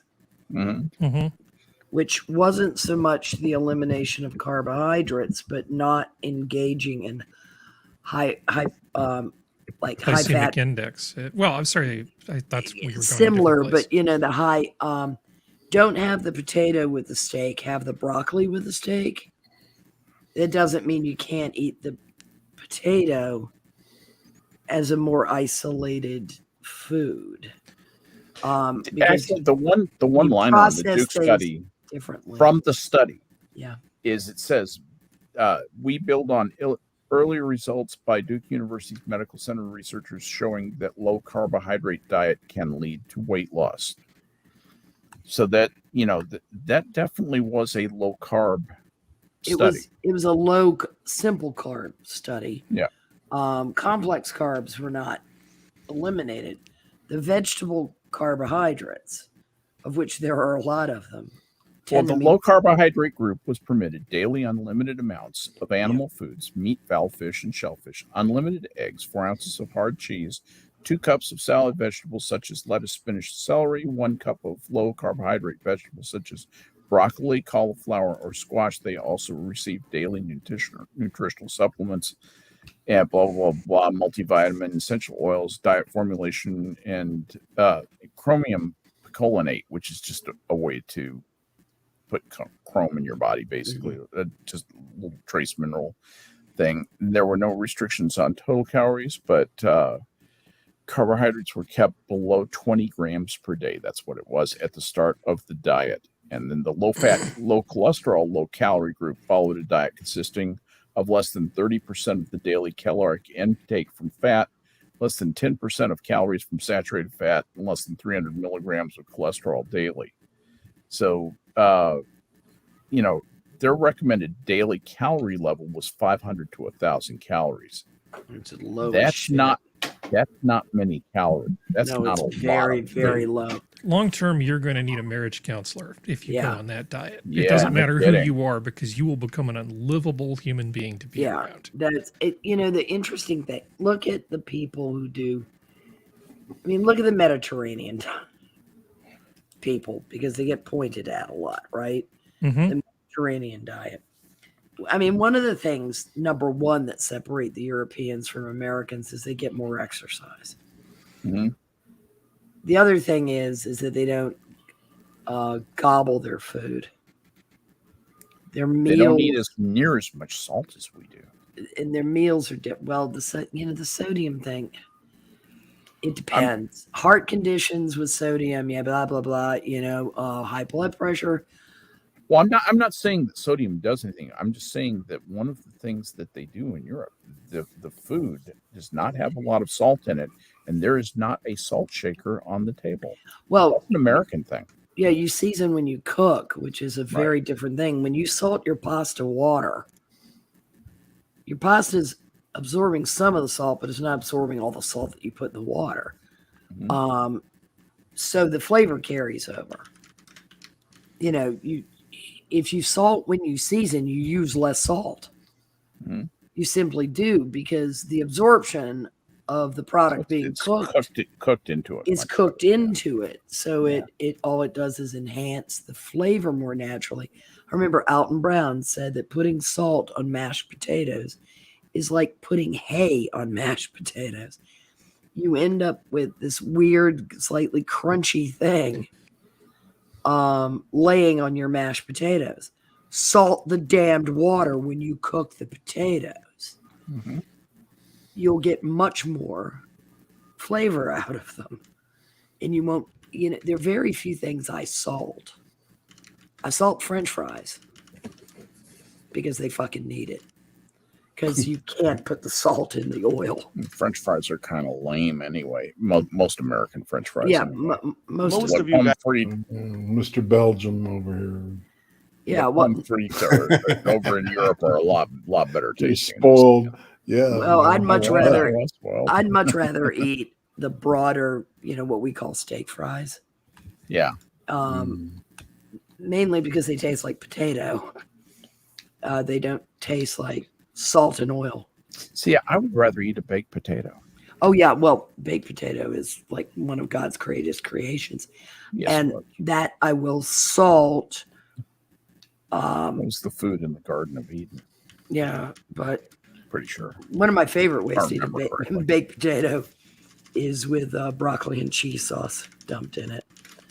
Yeah, that's low-cal. And some sour cream. But it's an all veggie meal. all veggie and fat meal, no meat in it. Yep, no dairy. But it would not make me as sleepy as some other. Right, that's a good point. Yeah. If I ate a baked potato with broccoli and cheese and some sour cream, the butter, salt, pepper, the whole thing, versus eating a a Wendy's single and fries. I got extremely sleepy from the fast food stuff. I did not from the straight veggie stuff. And I'm a meat eater. But I'm sorry, the baked potato and the steak are made for one another. The only thing that can come close to assuaging my need for the carbohydrate with the steak is corn on the cob. Yes, these are all fine combinations. I put a link in the chat to a Royal Institute talk where he points out something that's fairly obvious, but he does it in a way that's really organized. Let me see if I can give you the synopsis. Basically, all calories are not created equally. Counting calories is deceptive because one thing about it is it takes more energy to digest certain types of food than it does others. So when you look at like a gram of fat versus a gram of protein versus a gram of carbohydrates, the amount of energy that your body has to consume to utilize that to turn it into ATP ultimately is different. So the composition of your diet can matter a great deal. And also things like how much water's in your diet, like eating soups and stuff. It's really hard to get fat eating soup because it fills you up a lot more quickly. Yes. Just simple habits like changing the rate at which you eat. And I should put a link into Huberman Lab. There are a lot of people who believe that some kind of time restricted feeding is actually really good. Because people say, oh, we got to go on the caveman diet because that's what we evolved to. Well, another thing that was different back in the day was we didn't have access to food 24 hours a day. Right. There wasn't anybody going to Taco Bell for fifth meal or fourth meal or whatever they're calling it now. Yeah. You didn't have to make up new things. It's like you if you found meat, you ate a whole bunch of meat all at once and then kind of scraped by the rest of the time.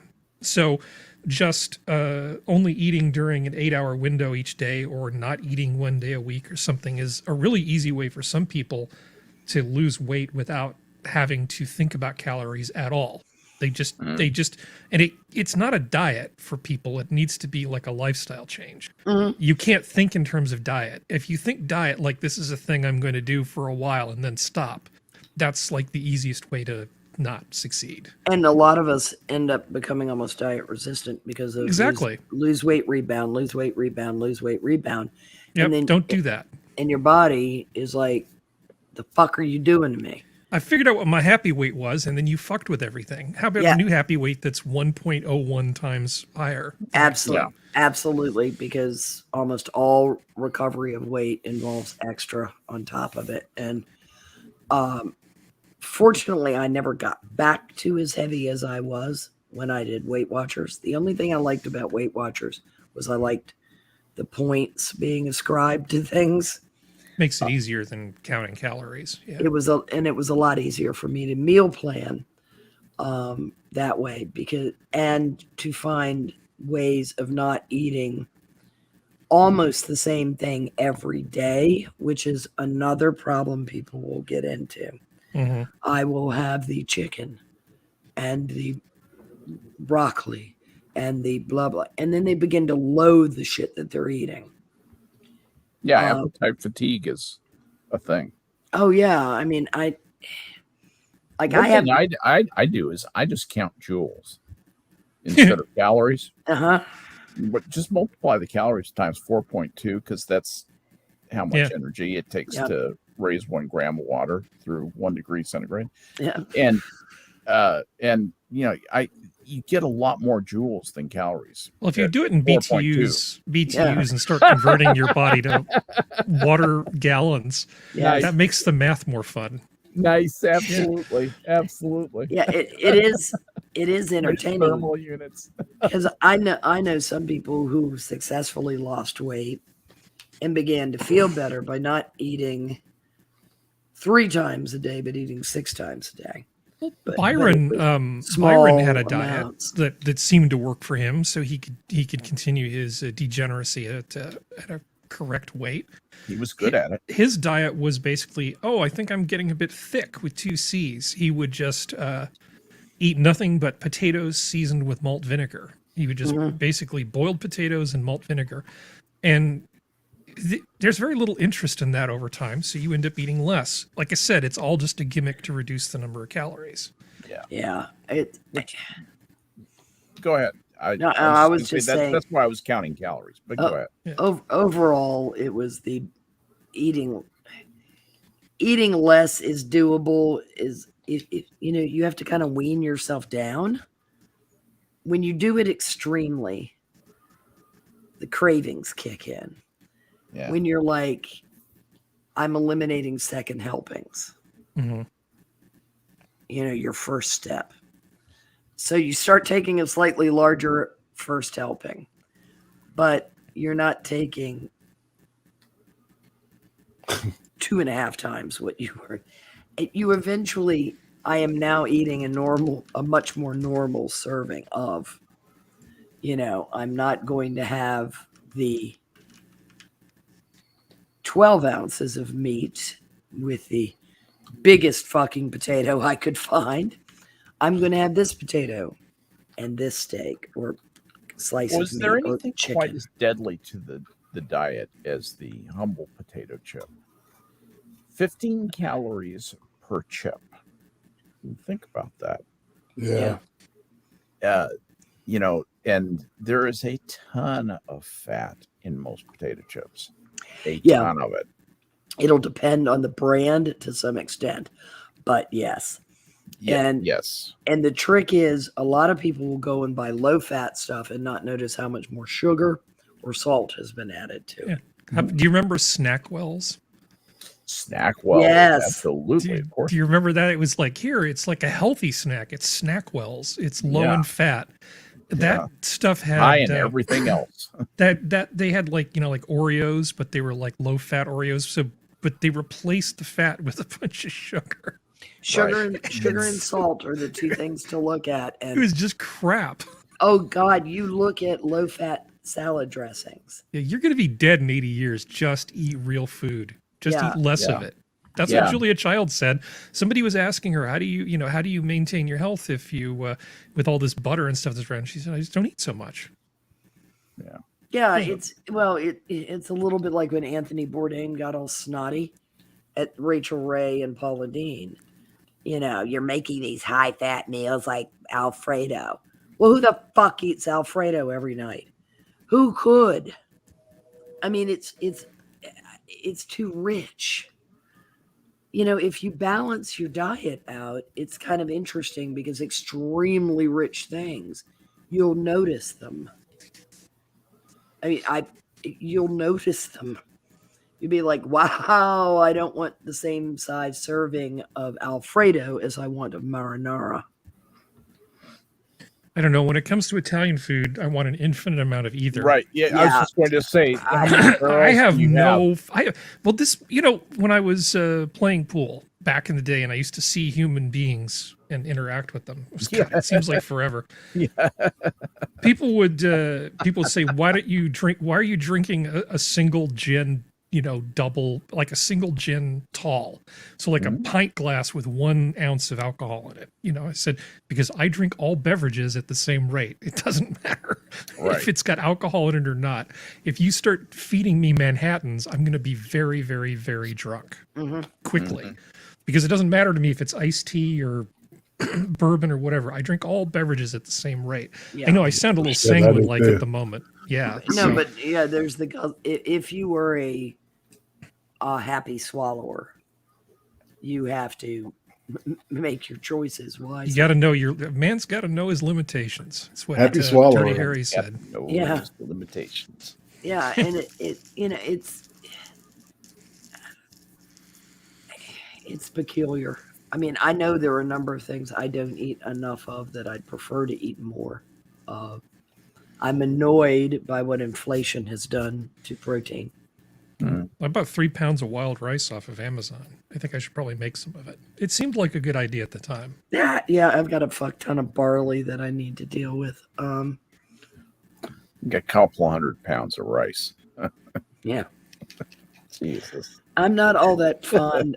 It's funny. I'm not all that fond of rice. And I like starches. Trust me. The thing about rice is it will keep you alive. Oh yeah, It's really not bad nutritionally. It's rice and beans, baby. Yeah, rice and beans. I love brown rice. It's great. You know, you'll get scurvy, but that's all. I haven't met a rice that I don't like yet. Red bean. I haven't either. Yeah, I like wild rice right too, with you, dude. buddy. I like bean. arborio rice. I like it all. God. Basmati, dude. Yep. Basmati. We have Tex-Mati down here. Yeah, I've had Tex-Mati. You know, and it's jasmine. I'm not as fond of jasmine as some others, but I like Tex-Mati better than jasmine. You need the right kind of pepper paste and coconut milk. You'll be fine with jasmine rice. Yeah. I've had Vindaloo. I've had idiot British hot Vindaloo over jasmine rice. The problem is they put some heat in the rice. I'd use basmati for that personally. What I did, because this was idiot hot. I mean, screaming fuck. And I like spicy food. You're talking about the kind that burns you twice. Oh God, Jesus. Oh yeah. This stuff was thunderfuck. And what I did is I had a pack of I'm a big advocate for the nice little Green Giant packs of veg. If you're getting frozen veg, they're tasty, and their peas are delicious. If you like peas, I happen to like peas. I cooked a whole thing of their sweet peas. Do you think we can have peas in our time? We can have peas in our time. Peace on the other hand, huh? I'm sorry, I could wait for that joke. But adding the peas to the vindaloo was great because it gave me the squishy legume content to cool it down without fucking up the taste. Yeah, because there were already peas in the vindaloo, just a handful. Have you ever had Afghan food? Mm-mm. Yes. You should make time for that because when it comes to a lot of vegetable dishes, they don't have a lot of range, not a lot to eat in Afghanistan, but it's a really nice cuisine for some vegetable things. There's a pumpkin dish with yogurt, and this doesn't sound like it would be good, but it's amazing. A lot of Afghan food is actually really lovely. You should definitely give it a try. It's not thick on the ground in this part of the world. Well, in Washington, D.C., it is. They do have it there because I have had it in D.C. I'm not going there. Okay, you're boycotting the thing about Afghan food is Afghanistan is really a conglomerate of a bunch of different subcultures all mashed together, which is why they're always having just kind of permanent civil war there. Mm-hmm. And you got guys who come from the Indian side, and guys who come from the Persian side, guys who come from the Central Asian side, and so I would think that the kormas, the kebabs, the karoots, and all the other stuff that they prepare in Afghanistan would be highly dependent upon what region of the country they were prepared in. Well, sure, but it's not Pakistan. We're not talking about Pakistan. We're talking about Afghanistan. I'm talking about Afghanistan. Because Pakistan is more the. It sounds more like you're talking about Pakistan culturally after the partition in India. No, I'm really talking about Afghanistan, and talking about within Afghanistan the divisions between the tribal groups, which are profound and go back over 1,000 years. Yeah. Anyway, no, it just the Afghan food, the stuff that I've had, and I'm hardly an expert, but the stuff that I've had is feels more Persian to me than Indian. One of the things that they eat is like something called Kabuli pulao. Mm-hmm. And that is a rice dish that is cooked with raisins, carrots, nuts, and lamb. I want that now. I've never had that. I've only read about it, and Sounds really good. I would like to try. It sounds like Ropa Vieja. You know how Ropa Vieja has olives in it. Yeah. You know, like dropping the raisins in there. Well, sultanas in that case, probably. You like gin, as I recall, right? Me? Yeah. Yeah, I like juniper. Yeah, well, and a number of the grains that are used in something like sapphire are things like grains of paradise, and some of those sort of grains. They actually, flavor profile wise, remind me a lot of Afghan food and some Persian food. There's some beautiful, beautiful stuff in Persian cooking. Yeah, there was a place in Springfield that had gone into an old Dunkin' Donuts near the mall. Speaking of Northern Virginia, where I found. You talking about Springfield, Virginia? Yeah. The mall in Springfield, Yeah, Virginia, there was on Key Mill Road. Yeah, I know exactly where that is. Well, they rerouted everything, dear, so it's kind of Franconia Road and Commerce now. But yeah, whatever. They completely rerouted that Keene Mill. Oh, that's in front of Franconia School. No, they didn't reroute it. They just renamed it. I just talked to somebody who lives on that street. Well, they raised Backlick. They changed Backlick. Yeah. I know Backlick was changed. So was Rolling. And they had Keene Mill kind of die underneath Backlick. But yeah, that's the other side. By the giant. Yeah, by the giant. Over by 95. Yeah, toward the mall. Yeah. But over there was a Dunkin' Donuts on the north side of the mall. And it became Kabul Kebab. And every time we drove past it, I'd be like, Kabul Kebab. Because the name was just ridiculous. Kabul Kebab. Kabul Kebab, and it was just like, where are you going for lunch? Kabul Kebab. Yeah, that's not the worst name I've heard. I think I told you the story about Pick and Move. Pick and Move. Pick and Move. Pick and Move. What is the story about Pick and Move? Well, a friend of mine who's one of my progressive friends has joked that he could start a business just helping immigrants figure out how to name their restaurants and do pretty well at that. But yeah, these Indian guys came and they opened up a restaurant called Pick and Move. And I even asked the guy who runs, I said, that's an interesting name. How did you decide on Pick and Move? This is not a bit. I actually did this. This is the thing that actually happened. And he said, well, first you pick your food and then you move along because it was a buffet. Yeah. Okay, fine. Pick and Move. Pick and Move. They ended up changing their name after about 6 months because it was not well received. Yeah, they probably didn't know it was a restaurant. No, but the minute you said it, I was like, Pick and Move. The question I have is this a buffet? It was an Indian buffet. Yeah. Not a bad one. Yeah. And any one of us in line behind somebody who has never had Chinese food or Indian food or whatever, and they're trying to, what's that dish? What's that? Big Move. What does it taste like? Yeah, just pick something and move along. Prospero, if there's a kind of food you think I need to try, it's totally fair for you to tell me too. I know I'm giving out a lot of advice today. I doubt there are too many kinds that I could tell you to try that you haven't already tried. Oh, I'm sure I've overlooked a lot of stuff. Yeah, there was one thing I wanted to mention because in a moment Skep's going to realize what time it is. No, I've got my eye on it, but the conversation's going well. So. There was a TV show, and I know I brought this up before, but I don't think with you folks, where they basically took a bunch of people and they dropped them into Alaska, and the challenge was they were supposed to find their way back to civilization while people filmed them. And it was one of those sort of survival type things. And for a while there, the only food they were able to get in this snowy, shitty part of Alaska was what they could get with this. They had one of those little over-under survival guns. So it was like a 440 shotgun with a 22 on top. Yeah. And so they were eating nothing but game for weeks. And they all got loopy and stupid because they had they were almost like going into rabbit starvation. Yep. And I've been around several people who've been on various cleanses and fasts and, Atkins type things. And it's like, I feel great. I've never felt better. It's like, you look like shit. Your attitude's awful. You can't focus on anything anybody's telling you. Your I don't want to mess. Your hair is lank. Yeah, I don't want to tell you that Santa Claus isn't real, but you need to make another plan. Dude, eat a spoonful of sugar, for God's sake. Yeah, have a shot of whiskey, anything.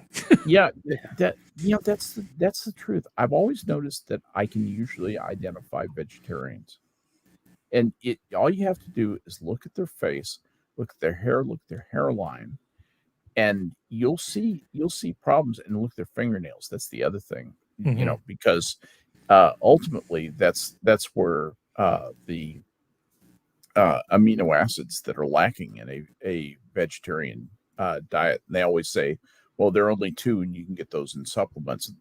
That may be true, but there are also amino acids that you become deficient in simply because they may not be absent from the plant world, but they are scarce in what you're eating. And people don't know, how. If you want to eat a healthy vegetarian diet, you're going to eat a shit ton of beans. Oh yeah, you're going to eat a lot of beans because beans are, exactly, they're a protein source and a source of diverse amino acids. You're going to have to have a lot of variety of beans because different beans have different mixes of amino acids in them, and it can actually vary for several of them by considerable amounts. And I just get so frustrated, and I see these people, like Harry said, I feel great. I've never felt better. Boy, veganism has really, your skin looks like shit. Exactly. Where are you getting your keratin from? You're looking at the open wounds on her skin and the tooth she just coughed out. Yeah, methadone or Atkins. Yeah. Well said. Said. But anyway, you need things that produce keratin. We're well into our 5th half hour here, so I think it's probably time to call a halt. But I sure have enjoyed tonight. I've missed you guys. Hanging out with you guys is so much fun for me, and I appreciate it. Chat, thank you for coming out to see us. It's great hanging with you. And my panel, thanks for being here tonight. We're going to call it an evening, though, so tell the nice people, have a happy new year, and we will see you next year. But for tonight, the zoo is closed. Good night, everybody. Good night.